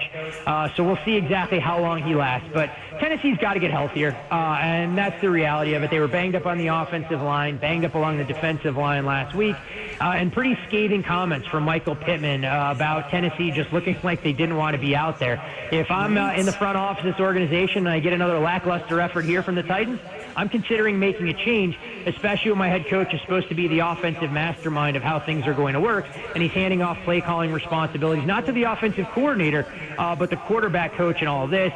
Cam Moore dealing with a lower body injury, a little bit banged up, but at the same time, can I really, in good conscience, advocate for laying a full touchdown with an offense that's been in the red zone a grand total of 4 times through their first 3 games of the season? Total coming down, lean Titans plus the 7, not a game I am running to bet. But look, we talk about the NFL market ultimately finding its equilibrium point and being efficient. It hasn't been efficient on the Titans games. 3-17 against the number, I believe, over their last 20 as well. It's been ugly, but we'll see if the Titans can replicate what they were able to do against the Texans last year, pulling off that big upset. Jeez. Can I get a look ahead? They're both bad. I like a bit of information from you. I'm looking at next week. I'm looking at Vanderbilt, who's ranked 18th. I'm looking at Alabama, who's ranked 17th. Todd, if Alabama loses to Georgia, Vanderbilt will be ranked higher than Alabama going into that matchup. Do you have any idea of what that line might look like next week? Is the game, forgive me, guys, the game is in Tuscaloosa, right? Tuscaloosa, yes. So my number on the game right now is Alabama minus 17.5. Stop, Todd Father. Stop, Todd Father. That's my number on the game if I go off of a pure power rating going into this weekend. Now, if I just for situation and spot, knowing that Alabama is going to have a much more physically demanding game against Georgia this weekend, and Vanderbilt should be able to coast, relatively speaking, as a 3-touchdown favorite. My intuition tells me this game will open in no man's land, north of 2 touchdowns if both teams win, and less than 17. If Alabama were to get blown out by Georgia, I could see the number opening a shade under 14. But we will definitely be in double digits, barring injury, for this particular game. RESPECT. Vandy can't get any. Hey, dog. I'm gonna be honest, Todd. If it jump out there like that, I'm jumping on it on Sunday. You're jumping on Vandy? I'm jumping on Vandy on really? Sunday. Yeah, no question. As long as we're talking about hypotheticals, what if Vanderbilt did not have Diego Pavia at quarterback? How much is he worth? I mean, it's tough to truly quantify the kind of impact that he's had on them overall. I mean, they just play with a different energy and enthusiasm with him out there being able to make all the plays. So for me, look, you can't necessarily put a numerical value on it when you dig into some of those numbers, but he is the heart and soul of that team. So it's pretty incredible what he's been able to do to change everything around Vanderbilt football, and the fact that they have a chance to go to Tuscaloosa potentially being 5-0 and getting bowl eligible after their first 6 games. But I do expect them, like I said, I could see them being more than a 2-touchdown underdog, especially if Alabama wins. I'll kind of caveat that saying that if Alabama were to lose to Georgia, it may open a shade shorter than where I'd have it, maybe more in that 11.5 to 13.5 range instead. All right, Todd. Okay. Wow. Yeah, I guess you may know what you're talking about. I did want to ask you, man, why is this line so low with TCU and Arizona State? In which direction, Slay? That's the question I got to ask you. Yeah, but I'm trying to figure out why TCU's not favored. I watched them play, dog, and I'm impressed with their quarterback, man. Yeah, I mean, Josh Hoover. And I'm not with Arizona State's. Josh Hoover is a tremendous talent, and he's a guy that I think NFL fans are going to get a lot more familiar with between now and the end of the season. And as we start to go through the draft process, he's seen his number to win the Heisman Trophy come down substantially. And with the numbers he's putting up are absolutely tremendous, along with a very talented, physically gifted wide receiver, Eric McAllister, the transfer from Boise State. You look at Arizona State, and it's a team that I think, to your point, Slay, is a little bit limited offensively right now. I mean, it's essentially Jordan Tyson. They do have a trio of backs trying to replicate the production that was lost with Cam Scadaboo. But Sam Levitt hasn't looked comfortable in the pocket. I don't love some of the decisions he's making. And there was a busted play last week that allowed them to ultimately get the game-winning field goal against Baylor. Defensively, I think Arizona State is more physical than what TCU has seen so far. But this TCU team, in my opinion, is built better than the likes of Baylor or a couple of the other teams that ASU has played. So at a field goal, I'm with you. The only way I could look would be TCU plus the 3. But always difficult to travel on the road at a short week in conference. But should be a hell of a game Friday night and go a long way in determining some of the pecking order in the Big 12 to figure out who might be, the second best team in the league right behind Texas Tech. Yeah. Is there another college football game or two that we didn't ask you about that you like? As far as the SEC is concerned, look, I just don't see why South Carolina continues to get some of the respect that they are in the betting market. It's not an offense that I felt comfortable in watching so far this season. And Lenora Sellers can't really have a bad game if they're going to go out there and win by margin. I'm not going to pretend that Kentucky is anything special, but I do think Boley gives them a little bit more of a dynamic attack offensively. An early bye week is a chance to kind of hit that reset button, and I think Kentucky can do enough to kind of stymie what South Carolina wants to do. So in a lower scoring game, the idea of being able to get 6 points is way too much to pass up. And in the Big 12, look, Utah takes on West Virginia. Utah was kind of gutted last week by Texas Tech, but my bigger takeaway in that game is watching Devin Dampier. He's nowhere near 100%, and for a guy that uses his legs as arguably his greatest asset in the pocket, relegating him to being more of a mobile pocket passer, I think hurts quite a bit.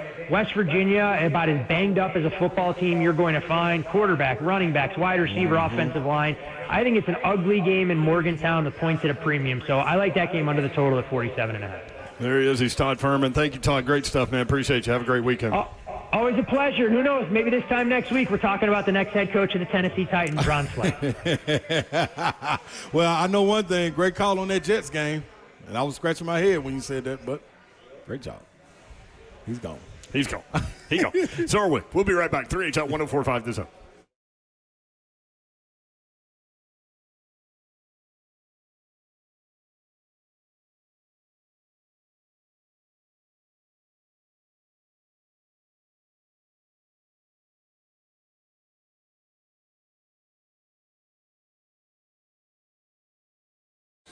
United Structural Systems is a foundation repair and waterproofing company that has served the Middle Tennessee area since 1994. When USS comes out to your house, you're getting problem solvers who provide peace of mind to their customers, the homeowner.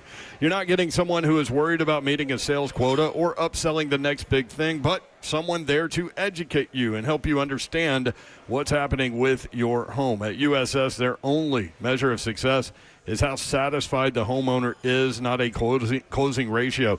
This attitude and culture is the reason that they have kept employees and keep employees year after year.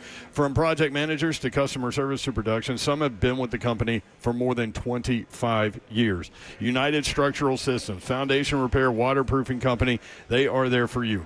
Homeowners trust USS. USS, keeping homes dry and stable.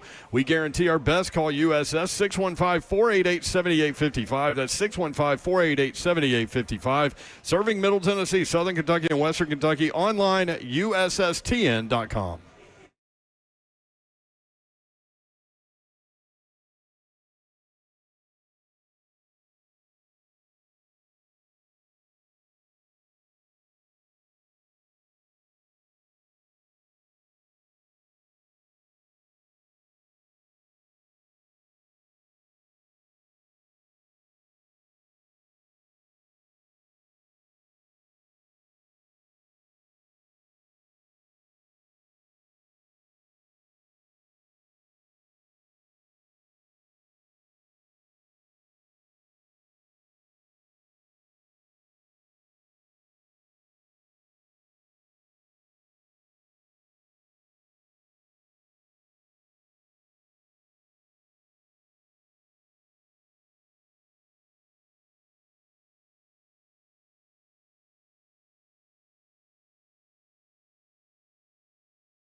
3HL 104.5 The Zone.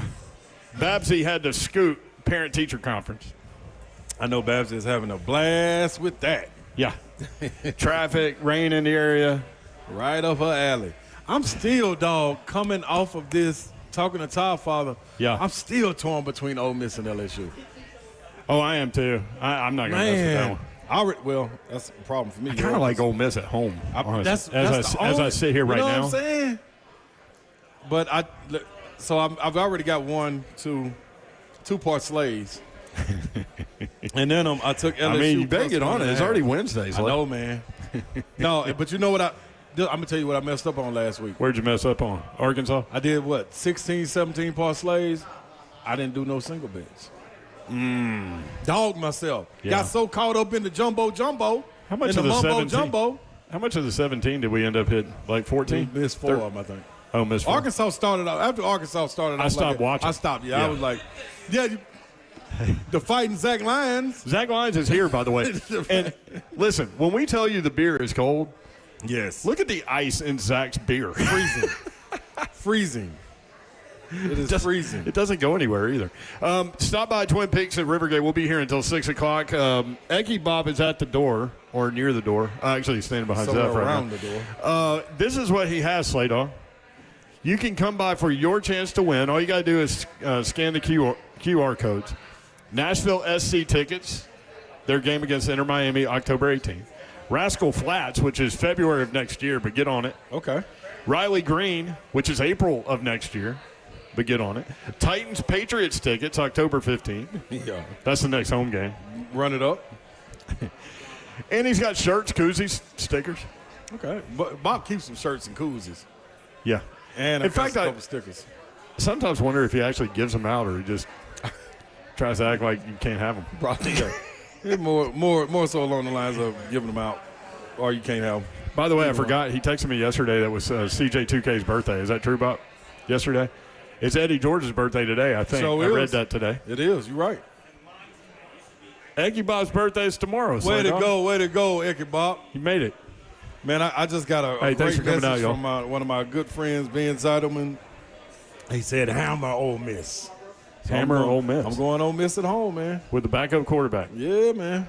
By the way, the Lane Kiffin yes, he was. That come out tonight. Comes out tonight. Lane Kiffin documentary. Yeah. That's going to be good.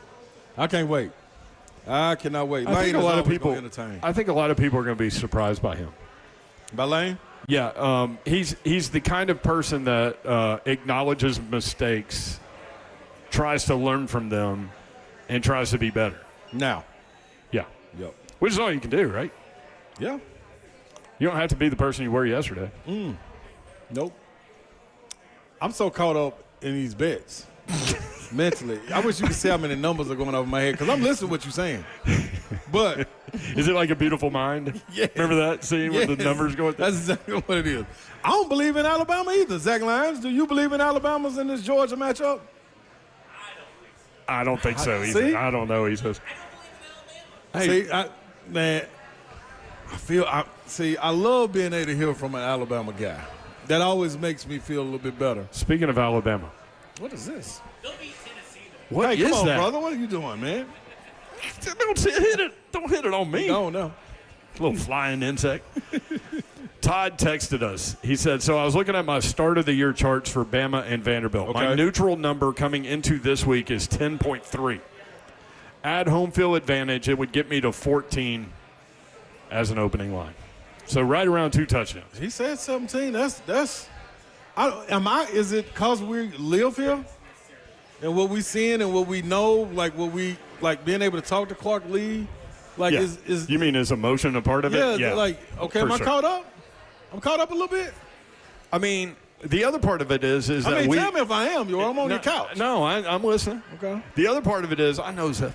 The other part of it is that we are here and we do know what they are. You know what I mean? Yes. So what is that worth? I got to be worth something, you all. It's got to be worth something, you all. See, this is why you don't want to be in our heads trying to make decisions. All right, more 3HL coming up. Come meet Zach Lyons. He's here. He's got a cold beer for you. We'll be here until 6 o'clock, 104.5 The Zone.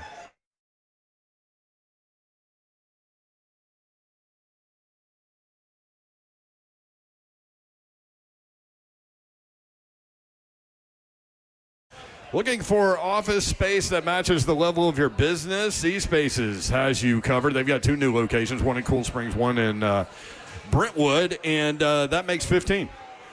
So you can find out where all of their locations are, one close to you, eSpaces.com. Designed for professionals, teams, and entrepreneurs, eSpaces offers private offices, meeting rooms, and team suites, and beautifully designed, move-in ready spaces with 24/7 access and monthly flexibility. Discover why more businesses are choosing eSpaces. eSpaces.com is the website. Again, designed for entrepreneurs, teams, and established professionals, featuring private offices, team suites, meeting rooms that are fully equipped, 24/7 access, flexible terms, beautiful professional spaces that are move-in ready. Whether you're scaling up or just getting started, eSpace is providing flexibility without compromise. Want to check it out? Tours available now. You can reserve your space early. Find out more information and where all of the locations are online. eSpaces.com. Again, that's eSpaces.com. We're just out at my friends Two Rivers Ford collecting some non-perishable food items to benefit Second Harvest Food Bank and the Mount Juliet Help Center to help feed those in need and those who need it the most in our communities. And it was awesome. We were filling up the Ford F-150 in the lobby. You guys are awesome. Brought in tons of stuff. But guess what? This is just the beginning of this campaign. This is how easy it is. Next time you're at the grocery store, pick up a couple of extra cans of food, canned tuna, chicken, salmon, protein bars, low sodium soups or chili, boxes of cereal, maybe dried beans, some rice, anything that can be stored and then saved and served for the next few months. Drop it by my friends at Two Rivers Ford. Throw it in the back of that F-150 displayed right up front. You can't miss it. And you have until the end of the month to do this. So anytime between now and September 30th, one of the reasons I love Two Rivers Ford, they are always giving back to our community. This is all a part of Ford Motor Company's Global Caring Month and the world's largest dealership food drive. So hop on in and get involved with Two Rivers Ford, the South's most trusted Ford dealer.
Good evening. It is 5:04. I'm Joseph Bonanno, live from Twin Peaks out in Madison. The Wednesday injury report for the Titans and Texans is out, and here's who's on it. For the Titans, who did not practice: tackle J.C. Latham, running back Clell Mullins, wide receiver Bryce Oliver, quarterback Cam Ward was limited with an ankle/calf injury, safety Kevin Winston limited with a hamstring, and guard Kevin Zeitler limited with a bicep. For the Texans, guard Titus Howard, fullback Jacob Johnson, and cornerback Derek Stingley Jr. all did not practice, while center Jake Andrews was limited with an ankle, and wide receiver Nico Collins was limited with a knee. Pete Nakos and Chris Lowe reporting today that Vols defensive lineman Jackson Moy expected to return this weekend against Mississippi State. He has not played a game since leaving the season opener early. They also said that defensive tackle David Hobbs is expected to return for the Arkansas game, as well as All-American cornerback Jermon McCoy, who's targeting that Arkansas game to return as well, while freshman offensive tackle David Sanders remains day-to-day. For our Foundation repair and waterproofing needs, you need to visit USSTN.com. Breaking news at once on your home for the Titans and Vols.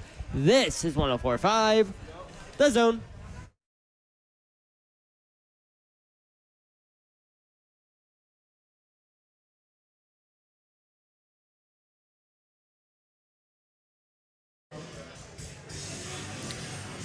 HL 104.5 The Zone Wednesday edition. Hope you're having a great day. Brent Doherty with you on a beautiful day in the Music City. We are broadcasting live from Twin Peaks at Rivergate. We'd love to see you out here where the beer is 30 degrees. I mentioned Zach Lyons is here, and he got a nice little tall beverage, and it had ice in it. Yeah, that's how cold it is, yo. Yeah, it's not like they put ice in it. It just created ice. Yeah, it just did it on its own. It did, and you can do it too. Come by and see us. We would love to see you. We'll be here until 6 o'clock. CJ Eggebop's got a bunch of stuff for you. QR code. Just scan the QR code for your chance to win Nashville SC tickets, Rascal Flats tickets, Riley Green tickets, Titans Patriots tickets. He's got shirts, koozies, stickers. Bob is over by the door. He's eating something. I don't know. He's got like a lemonade. He's having a pre-birthday meal. Yeah, that's what that is. Zeph is here. Kirby is here. The Curbster. And Ross is back at the studio in the world-famous Music Row making everything happen. Babsy had to exit stage right and go to parent-teacher conference. So she'll be back at it tomorrow. Friday we will be at Greystone for Fight DMD, 16th Annual Golf for a Cure at Greystone Golf Club. There are still a few morning tee times that are open. Sponsorship opportunities available to sign up and help a great cause. FightDMD.com for more information there. A lot of Titans info out there for you if you want to watch the show live, YouTube, Facebook Live, Twitter, and Twitch. Thank you, Zeph. It is. And, Brian Callahan no longer calling plays. Bo Hardegree will do it. VFL. Yeah, substitute teacher. Yep. There we go. Now, he was a backup quarterback in Tennessee, too. Yeah. Yeah. It's situations that, like, I've loved my substitute more than my teacher. Isn't that funny? You always love the backup. Heck yeah. The backup, they get cheered. They're the winners on every team. So is Bo Hardegree going to figure out a way to have the Titans score like 60? Well, if he does, you know what's going to happen. That's your new OC. They'll give up 70? Oh, no, don't say that. I'm just kidding. Hey, man, if that happened right there, dog, I don't know what to say. Like, we caught that set a record in points, at least in the last 10 years. Dog, man, come on.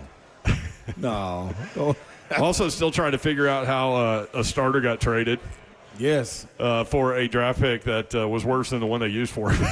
Like a year and a half ago. So what kind of pressure does that put on him, though? The next guy up that's coming to take his spot. Like, you got to go out there and deliver. You know what? What, Slay? Well, if one of the best things is if they are not here. Like, going on the road, I think is the best thing for them right now. Do you think so? Get away, yeah, get away, man. Get away. It's just us fighting us. Like, that's the only thing you can come up with. I'm all right with it. Like, I don't want to have to face the crowd, face the boos, put my coach under this pressure. You got to have the OC be the head coach. Then the head coach got to go be the trainer. Then the trainer need to come help Denard Wilson. Then you got to go find the kicker, put the K on your chest, make sure the right ball. It's too much stuff. People trying to play kickball during football, it's too much. That's too many different things going on, man. Yeah, but now he doesn't call plays, so he's got firm handle on all that. Just go chill now. Like, things can get reviewed now. He should put the meta glasses on. Anytime you got a question, ask them. Hey, Meta, should I review this play? You feel me? They got to give you the right answer. Mark Also, Zuckerberg how going many down people if did we we don't. just affect by saying, that's hey, right. Meta? Yeah. Oh, the phone's going crazy. Glasses going crazy. Hey, Meta, what's the temperature? Yeah. Give us an answer, please. It is 71.6 degrees in here, according to Kirby's clock. So, next man up. L'Jarius Sneed was asked about Nico Collins today, and he said, who? And then asked again, and he said, who? I'm all for trash talking, going out there and handling business like I can. But I'm in for trash talking and things that I can control. I'm not in control of what Pass time rush. somebody's getting to the quarterback. Yeah. Like this. If you have to cover Nico Collins for 7 seconds, Come on, man. You'll know who he is. But guess what? Maybe Sneed is feeling back to form. Like, okay, it's on. I'm locked down. Couple holdings here, couple holdings there. But for the most part, I'm going to lock Nico Collins down. Nico got going last game, but we shall see. C.J. Stroud may throw it away. 2 picks, Sneed to the house for 1. Let's go. I got it. I just called it. 2 picks. I can't do that, Joe. 2 picks and a pick 6? I'm saying put money on it. I can't do that. I can't do that right now. You're not going that far? Not right now. But that's what my heart. This is your heart speaking, not your wallet. That's right. That's my heart saying. You got Darrell Baker Jr., you got Marcus Harris. You got Jalen Armour-Davis. The heat is on. Are you really ready to fly? The heat is on. Marcus Harris, let's go, baby. It's going down. See? Kirby went back with the Beverly Hills Cop one. The heat is on. Oh, what a great film. All 3 of them, man. Them bad boys right there, man. Aquila. Surge. All right, Ross, let's do this. Let's hear from Brian Callahan. We'll start with cut number 1. You ready? Let's go. What do they expect to see from the Texans? Getting ready for Houston. Really, really talented defense still. They got really good players on offense. They got a good quarterback. The record is what it is. Ours is what it is, and it's a divisional football game that we're going to go to see who's the more desperate team to go win. And it's a heck of a challenge to go play on the road in the division, and they are a talented football team. I know the record isn't what they want, ours isn't what we want, but it's going to be a competitive divisional football game, and we're excited to get going. But we got to be on top of it.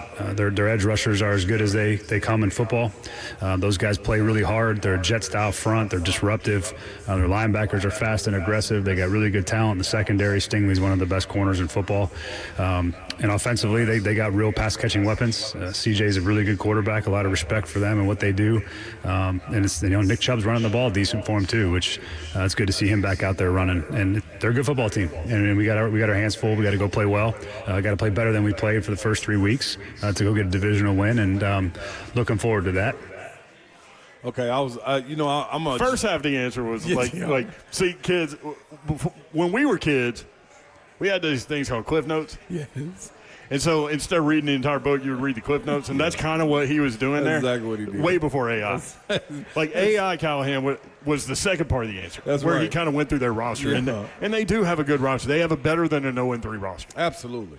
That team is experienced outside of the offensive line as far as being together. But the one thing, I joke and kid a lot in that first part of that answer. I was just about to say, man, I wish my tests were this simple, what these answers, like what he was just giving. Yes, they got some good players on offense. They got some good players on defense. Like, our they're record 0-3, we're 0-3. Yeah. Our record is what it is. But, you are absolutely right. But then he went on and elaborated, so that was good. Will Anderson, Derek Barnett coming off the bench. Yeah, this Hunter. We will be tested. They got some dudes. Was J.C. Latham on the injury report? Yes. Okay. Did not practice again. Okay. I wonder. What would this will be second game if he misses, or first game? He missed. This would be the third. So why we just didn't put him on IR? Because I don't think they really knew. And probably still don't on the hip. You know, it's kind of like my knee was when I was just limping around with crutches. I thought it was meniscus and. No, I'm saying to that. I hope he doesn't need a Bo Jackson hip surgery. I hope so too. Well, my knee was popping. Shout out to Nikki Clayton. My knee was popping. My hip was popping today in therapy. There's some good people in therapy. It is, dog. It's like No, like seriously. For those that might be new to the show, he's talking about physical therapy. Yeah, physical therapy. There's great people in therapy too. But it is, man. They're encouraging. Yeah, oh yeah, You on know both sides of that. Yeah, but I'm talking about I'm talking about the patients though. The patients, they see you out there. Like I got this one lady. I don't mean to get off subject, but I got this one lady, Miss Lynn. Miss Lynn always, for some reason, always hears when I'm complaining, and she'll come out of nowhere and be like, "Well, because you do it again. You do it loudly. I do it very loudly. Yeah, very loudly." She came up to you. Yeah, I was doing my lunges on the TRX and on the cable cord, and she was like, "Are you crying again?" I was like, "Yep, I am, Miss Lynn. Tell Nikki quit being so hard on me." Like, I got a whole little squad in there. Do you think Nikki's hard on you because Absolutely. she's a Gator fan and she's really upset about her football That team? too, So yes. she's taking it out on your situation? Absolutely. But I am getting stronger, so I respect it. And we battle every Monday, Wednesday, and Friday. As Zeph is trying to get us to break. We ain't breaking no more, Zeph. Look, the Titans ain't took a break. They keep putting us through this. Why ain't nobody did that to them? Why ain't nobody did that to Callahan? Like, break. Yeah, do that in the booth next time. Like, break, Callahan. Like, come on, dog. Like, yeah, like, dude, what are we doing? And put the hands on the head. Like, that should have been a meme, though. That was almost like Will Levis. It was after something. Hey, how lucky is Will Levis and Traylon Burks at this point? They're just hanging out. Man, ain't nobody talking about my boy no more. They're just watching. I know what the problem is. Hands behind their head. I got to bring the jersey Feet back up. up. We ain't did right since I put the Traylon Burks jersey up. You gonna bring it back up? I got to bring it back out, man. I mean, it's a throwback. Yeah, man. See, everybody ain't respecting the Titans like they once were. Like, I was camouflaging all this. Oh, you were? I was wearing that jersey so much, everybody was like, it's Traylon Burks' fault. He's the problem. Like, he got to get out of here. He can't never catch. He can't always getting hurt. So I got to put that back on so we can hide some of this foolishness we got going on. Titans Nation, I apologize. This is on me. I got to bring the Burks jersey back out. Y'all got it. I know what y'all looking for. Y'all got it. It's coming. Tomorrow, I'm wearing Traylon Burks. I was going to wear another throwback. My brother, Ronaldo Foss, I was going to wear his. I'm wearing Traylon Burks tomorrow. Are you Throwback Thursday? Is that I'm what Throwback it is Thursday, now? yeah. Every Thursday, I'm going in a jersey. Okay. I got a Big John jersey with blood on it. Oh, gosh. I'm going to wear that one day. Is it his own blood? Yes. It is. I don't know why I ain't washed it. How did I know that? And it's like a dress on me, dude. They jerseys was humongous back then. Well, he's humongous. He is humongous, yo. All right, more Callahan when we come back. If you want in, 615-737-1045. You got the mayor, you got Slay Dog, you got Twin Peaks. We'll be right back. 3HL 1045 this time.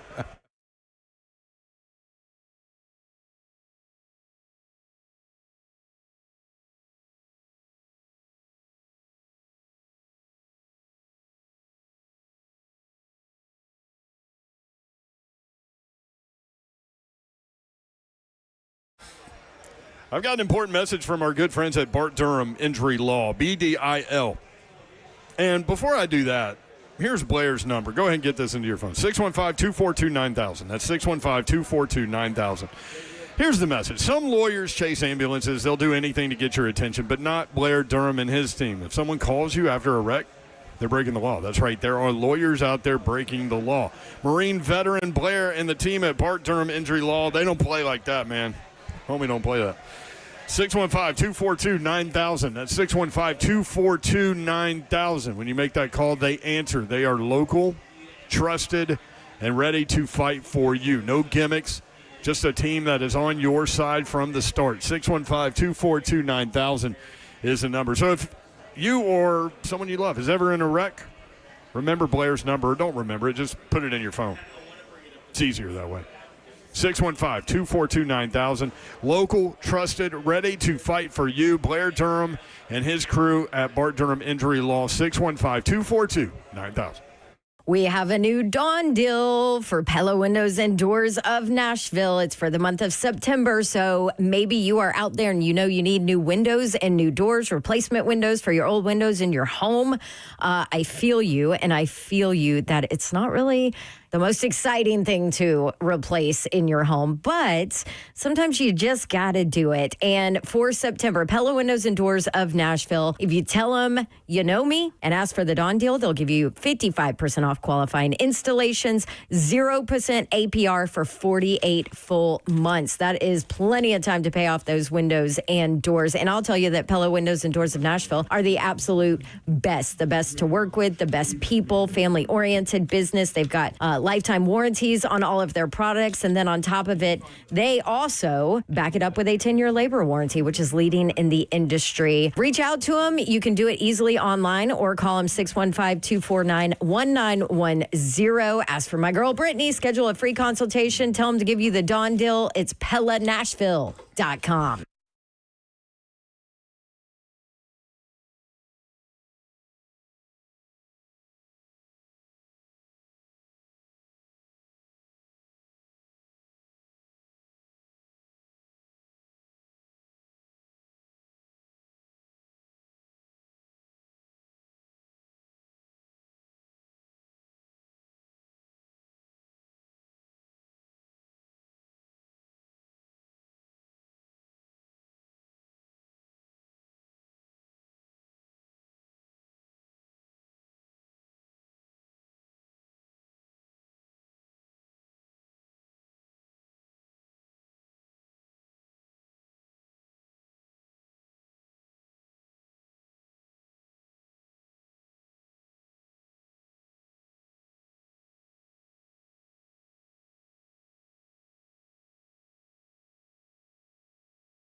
No.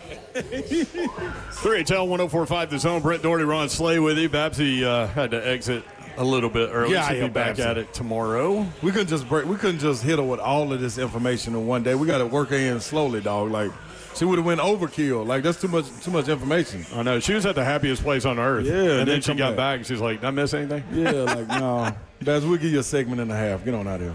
I know your brain is fried right now. She's very concise with what she says. So she was good. Yes, she was. So they turned the lights down here at Twin Peaks a little while ago. Trying to set the mood for Zach Lyons and Zeph. They said the move for Zach Lyons is up? That's who I'm looking at.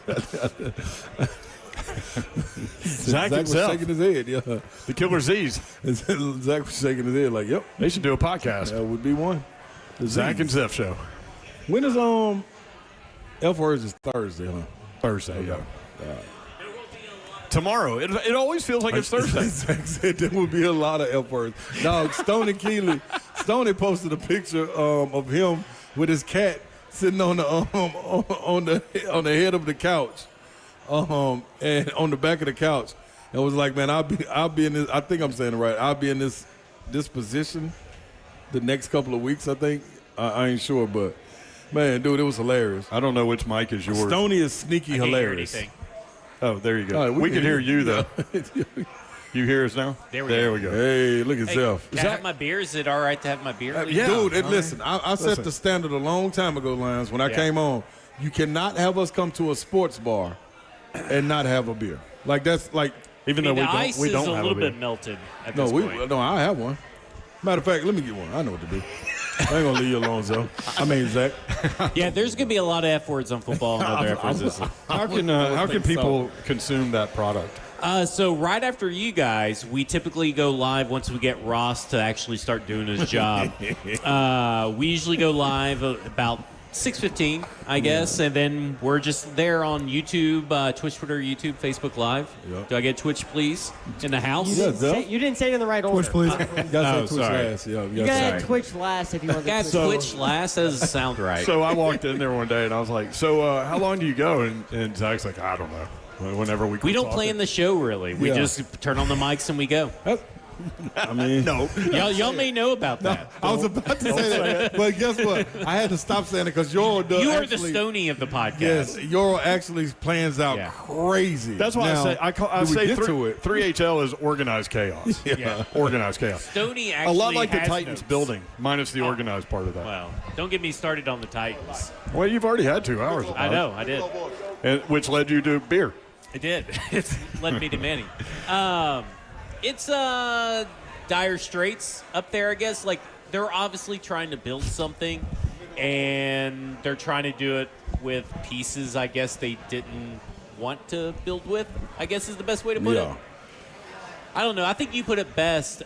You guys were describing Jarvis Brownlee Jr. yesterday on the show, and you said, well, leader, hard player, all this kind of stuff. Dog. And you're like, absolutely. And you're like, well, that doesn't fit here. Yeah, don't. It doesn't. If you it feels look like this is a kind of a wussy culture Dog. that they're trying to build. If you look around, like, and listen, I totally get it because I've been a part of some situations where I came in last. My senior year at Tennessee was not the same recruits that came in my freshman year.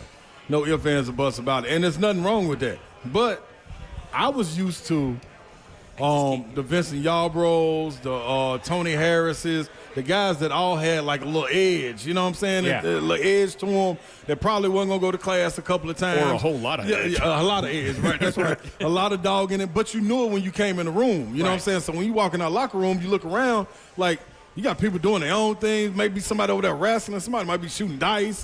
There's all kind of wild stuff going on, but you're like, oh, okay, this cool. I can get down right here. This new locker room that you're walking in, you got somebody reading a book in the corner. Nothing wrong with that. But they reading a book. Somebody else doing a little science experiment. Like, we like, dog, where's this? This ain't my cloth. I'm not used to this right here. Where's a little bit of controlled chaos? You know what I'm saying? So when we see them guys get put out. You know what I'm saying? Big Jeff is the only one that's been able to kind of be a mainstay and kind of stay that way. Even Kevin Byard, as quiet as he was a nut case. You know what I'm saying? On the field, like, why would you Why would you move that if you're developing talent like you were saying? Yeah, in all seriousness, I mean, logic just points to something major. Come on, happened. dog. Because, like, how do you move a starter that a year and a half ago was a 5th-round draft pick and you only get a 6th? And that's what we built. Why is that an attractive opportunity for you? That's it. They're the ones calling, too. Like, that's the thing, is that they're the ones calling. Nobody's calling So, yeah, you lost all the leverage. Yeah. It's like, okay, if you want to trade Jarvis Brownlee Jr., I'm okay with it. But the speed that you did this all through lets me know that you guys were desperate to move him for one reason or the other.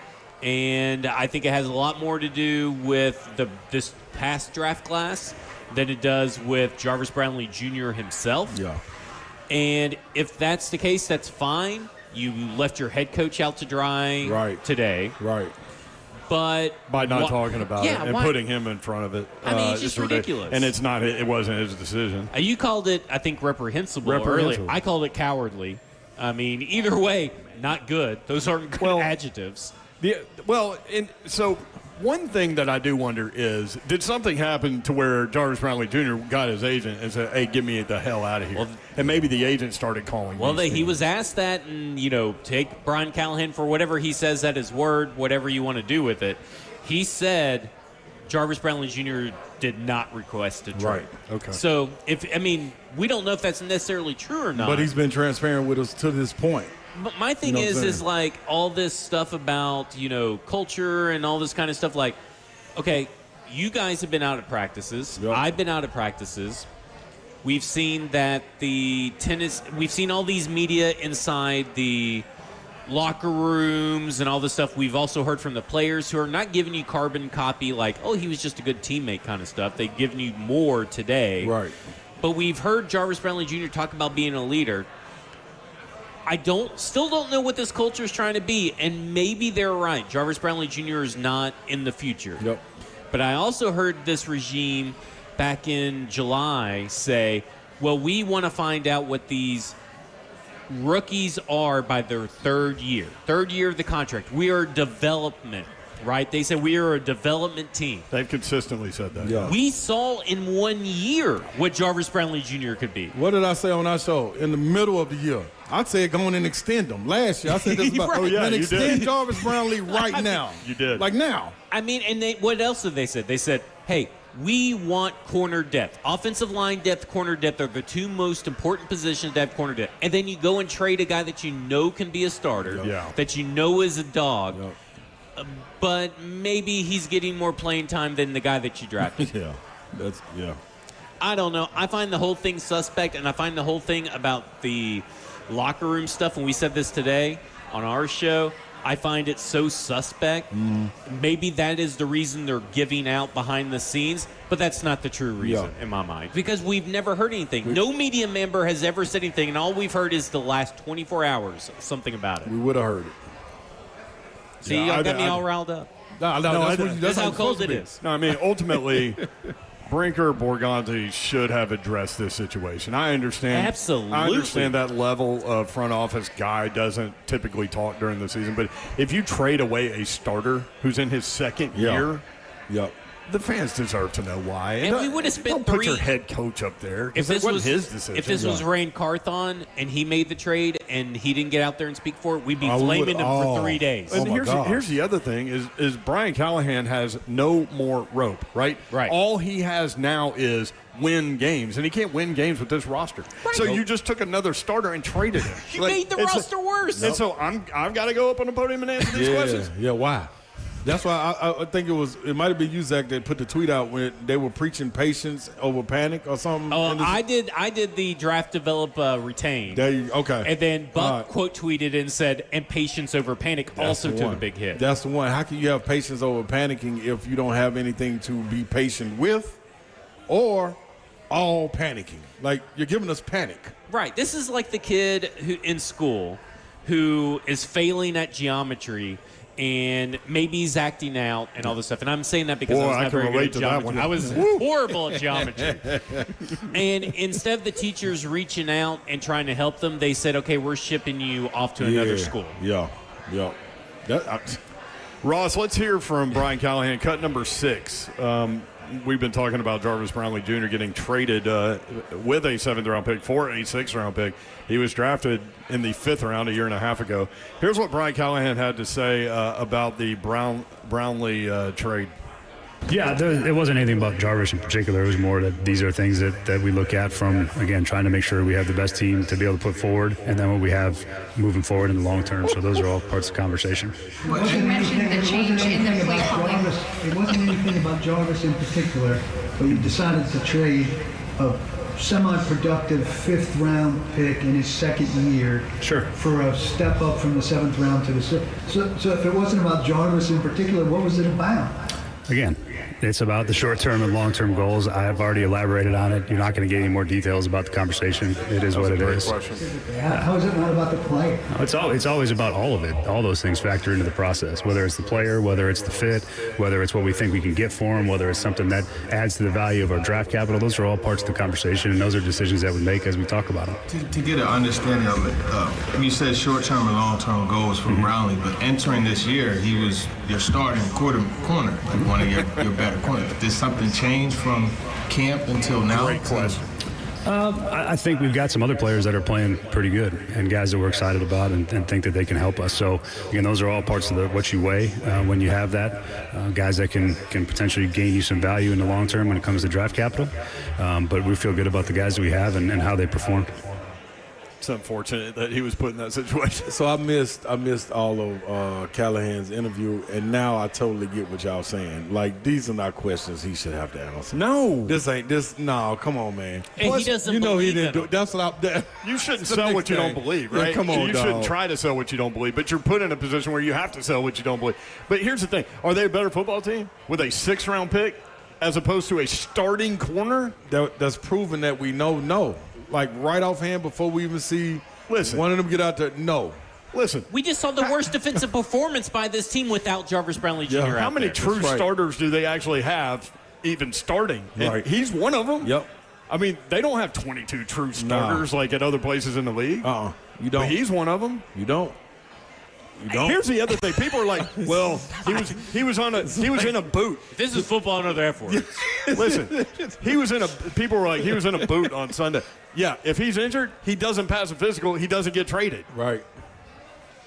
Hey, man. Oh, it's a mess. And here's the thing. It's like, okay, man. so you have a proven product, and I get that you drafted Marcus Harris. Yeah. Okay.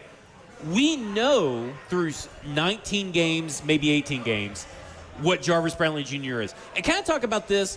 I tweeted about Jarvis Brownlee Jr. yesterday, and I am pissed. Yeah. Can I say that? Yeah, you can say that one. I am pissed about this trade. Yeah. And it's more about the return than it is about the actual trade. Mm-hmm. Well, But I want to know the why before I have a true opinion about it. But the we're amount not of gonna get one. revisionist history from this fan base saying that Jarvis Brownlee Jr. was mid or that he wasn't even good, I'm like, what are y'all talking about? Had y'all even watched a Tennessee Titans game last year?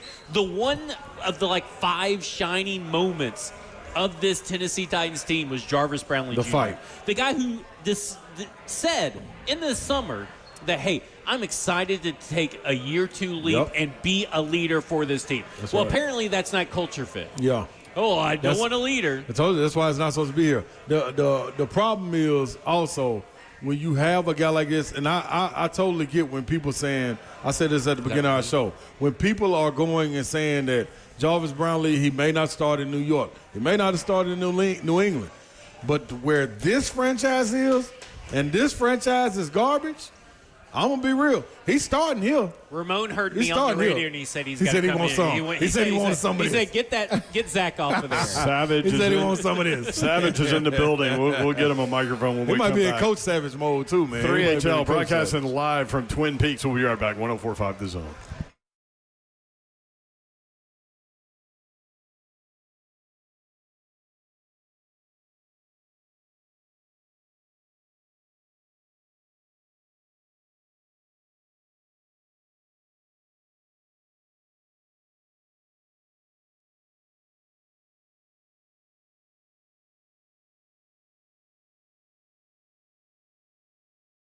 Gupton Dodge Chrysler Jeep Ram. That's where you need to go to get that next new vehicle, whether you're looking for a car, truck, SUV, or Jeep. Daniel Gupton and his crew ready to help you out. Just tell them what you're looking for.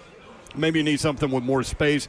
Maybe you need something that's better in terms of being gas efficient. Whatever your needs are, just let them know, and they will be able to help you out. Gupton Dodge Chrysler Jeep Ram, 3450 Tom Austin Highway in beautiful Springfield, Tennessee, about 30 minutes from downtown Nashville. And you can check them out online. GuptonMotors.com is the website, GuptonMotors.com. Some of the deals they've got going on now, 1.9% on 72 months at 10% off MSRP, or 10% off MSRP on 2025 Ram 1500s. Jeep Grand Cherokee loyalty dollars available to you.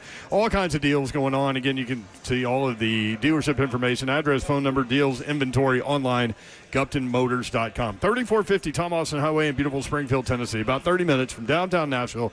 Best vehicle buying experience you will have ever had. That's Gupton Dodge Chrysler Jeep Ram. Want to tell you guys about Zero Res. Get insanely clean carpets from Zero Res. And right now, they got an awesome September special going on. You know what? It's crazy. I just had one of my neighbors reach out on the Facebook page, on the neighborhood page, and say, hey, I need somewhere that doesn't have harsh chemicals. I said, I got you. It's Zero Res. Right now, 3 rooms of carpet clean for $139 plus a hallway, or $129 for 2 rooms and stairs cleaned. How about that? Here's your phone number, 615-535-9376. No harsh chemicals. They clean with special water. Book online at Zero Res, that's a Z, ZeroResNashville.com.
3HL 104.5 The Zone. Britt Doherty, Ron Slay, Zach Lyons, and Ramon Foster. I don't think I've ever said these 4 names on the air at the same time. Guys' night. Ever. No, you have not. Fellas night right here. That's Fellas night. What's up? You got the UT Orange rocking. I do, man. Coming from football practice, too. Shout out to my middle school. We made the championship again at TW Hunt. Yeah. Absolutely. Back years, baby. Did you hear that little flex again? Yeah, they did. What you want me to say? Be out there, what do you want me to say? Defender? We lost a game this year, though. They bragged about it. Yeah. What do you think about Tennessee, Mississippi State coming up Saturday? Everything. I think of it. I'm going to be real with you. Everything. My neighbors text hit me up now talking about some, you ready for the Cowbells this week? I was like, I forgot y'all even have fans in Tennessee like that. It's going to be real. I didn't mean to do you like that, Miss Tiffany. I didn't mean to do y'all like that. It's going to be a real thing. Titans tonight coming up with Keith Bullock. Stay tuned for that. Before we... I can't wait to hear what Bully got to say today. I know, right? Me too. He's going to have a lot. Nate Washington tomorrow on the Buck Rising show. yeah, it's going to be good. Nate been good, too. Nate has been good. Nate's a great dude. Before we continue, let's hear one more thing from Brian Callahan. This is cut number 3, Ross. Was Brownlee going to take a lesser role before he was traded? You know, I think whether it's a lesser role or not, I think the important part is we do have some players there that we feel good about that are starting to play good football for us and getting ingrained in the systems and starting to have a little bit more action. So those guys that we're looking forward to seeing more of too. Got a couple of Marcus Harris is in there, Jalen Armour Davis, Bake's played well for us. So Sneed's playing really good football as well for us on top of it. So we got some guys there that we're excited about. What do you think about this whole Jarvis Brownlee thing? Before I get too fired up either way, I want to know why. Why did this happen? Why do you end up trading a starter off a bad roster? I was always told this: I'll tolerate you until I can replace you. I simply think it's that. Again, I said it this morning on our show, and I think it's true too. Every GM comes in, they're going to set their standard for their guys the same way Vrabel wanted certain guys. Jayon suffered from that. Yeah. Vrabel allegedly didn't think he was tough enough. He didn't like the way he tackled us, the stuff that I heard. So he went and found guys that fit the mold that he wants. You got to start fitting the culture of what the GM/head coach want at some point. And I think this is one of those moves. And everybody's going with the personality type that Jarvis Brownlee is. But I personally think they're looking for a player that's smart, physical, and tall. Like, that's the way I see with what they've done. Like, look at where Berganzi comes from. All the DBs, I feel like, in Kansas City are long, lean guys that are smart. Who do you see crashing out on Kansas City's defense? Like, if this is truly his roster on how he's building it. Like, Savage, we were talking before we got on air. Like, I've changed offensive line coaches, never GMs. The one thing that I had to do was I had to prove that I was one of his types of guys. And that was through me balling. And each year, Savage, you know this too because you walked this journey with me. They tried to find new guys to replace me until I established myself. They're like, look, y'all not going to kick me out. Like, it's that part too. Like, besides the toughness and the mentality that Jarvis brings, Jarvis also brought the other side of it to where the DPI was almost every other player, right? I think it was you, Zach, that tweeted out, like last year, what was it, 12 penalties or something, 12 or 14 penalties that resulted in first downs or something like that for him. I'm probably wrong on that, but like he's amassed I don't think I'm the one who tweeted it, I but I'm forget sure who it's it out was. there. Yeah, but like he's amassed a lot to detract from what this team wants. So is some of that on the coach not to be able to coach that out of him? I would give you that if he didn't tell me after Denver that they're picking on me. That response right there probably didn't rub Borgonzi the right way. If that's who's making these personnel calls, like I heard y'all too. That's a great point. Like that's a great point. Like at least trick me. Like at least say I'm gonna work on it. Like even if I'm lying, like at least trick me. I don't know what it is. Or be truthful about it. It's confusing, but again, I think it's the type of player that they want. I was the fans. I listened to all of them earlier today, and it's funny. We usually have dogs out here. We tough. We Tennessee tough, and a portion of me, and I say this as an outsider. You can say it. No, y'all don't. What has that gotten you? And no, y'all don't. Like say it. Sometimes I feel like at this point, with the moves with the move that was made now, and I also think with the putting of Tavondre Sweat on IR, I look at that situation and say, weird. It seems to me that Miss Amy's taking her hands off and say, y'all got it. Y'all football dudes do the football thing. Can I ask you all three a question? We'll go around the table. Do you guys like that what is perceived right now, the general manager is the one dictating the culture inside the locker room or dictating the culture of this team, or should that fall onto the head coach? Players have always told me the head coach needs to be responsible for that part of it. Because I know Savage thinks can, Brian Callen's going to be here. We disagree on that, but I'm I personally think he put a shield in front of himself. I would definitely say, man, it's got to be hand in hand, and it's got to be the people that I see day in and day out. Do y'all feel this is hand in hand? I guess I don't know, because that's the other part. That's the other part for me. What we see on the surface, we don't even get a peek at what's going on behind the scene, because for one, the GM has stayed out of the limelight or the picture. Brinker, whatever role he is in, he stayed out of it too. The only person we get to hear speak is Callahan. That's the only one. So, I mean, all the darts get thrown at him. It's uncertain because I don't know for sure what's going to happen with Callahan. I've said on our show, I think the move to put Bo in front of him, to let him be a manager of this team, probably saved him a little bit more longer time, because now, Bo, I can help assist you to help make you better maybe. Maybe he's better from a distance. Some people lead better from the side instead of out front. Right. And then, like I said, the way Cam has proclaimed his love for him, that's been my golden bullet too, but my silver bullet is Cam. Like, if Cam has said, Callie's my guy, do you in year 2 want to have a Bryce Young situation where he's changing the entire offense? Cam has no ability to get set. I said 2 days ago, you turn Cam mid. Yeah. Even if you're not trying to. Switching that many offenses, again, for what everybody thought of Will Levis, how many offenses did he change each year? It was 5 in 5 different years. 5 and 5. Yep. You can't help. You can't establish nothing that way. Let's dive into this for a little bit. We have 2 minutes. Jeez, he did put a shield. That's a good way to describe it. He put a shield in front of him. Here's the thing, though. He has no more rope. So now he has to win. And the question is, and I think we all know the answer, does he have a roster where he can do that? I don't believe so.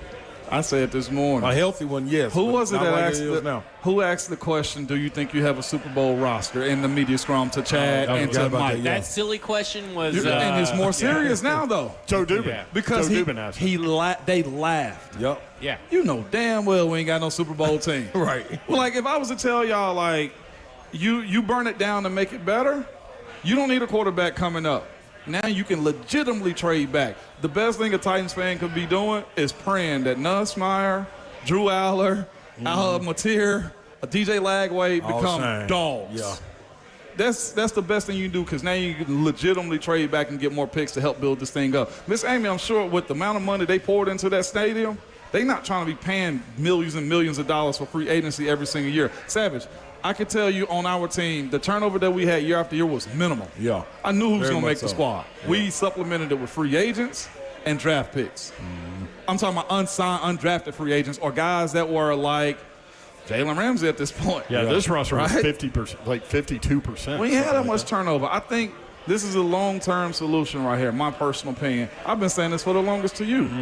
When are you going to finally strip it down to the nuts and bolts and build this thing back up? It seems to be now. Nuts and bolts. We got screwed.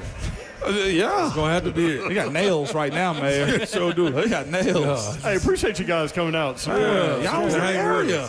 Came to hang with your guys, man. Family, man. Really appreciate it. We'll be back at it tomorrow, and I'm sure the Titans will offer up some more talking points. Oh, we good on content. Plenty. I swear, I ain't tired of it yet. Here's the thing. Like, Zach, if you're ever worried, I ain't tired. I love it. If you're ever worried about anything, like, you're going to have a good time listening to all of our shows, no matter what's going on. We ain't even hit the off season yet. Y'all doing draft stuff already. I'm ready. I'm already looking at them. Prospects, I'm already looking at them. That's the worst thing about it. It's only week 4. I pulled up the draft rankings yesterday. And you're number 1. Take-a-thon getting my hits. There's a Miami edge rusher that I'm looking at. Bang. All right. We appreciate you guys including us in your day and in your lives. We do not take that for granted, nor do we take that lightly. Hopefully we were able to put a smile on your face. Good night. God bless. No, you didn't. Wouldn't want to be unless you was getting a shout out to all the servers, the nice young ladies here at Twin Peaks.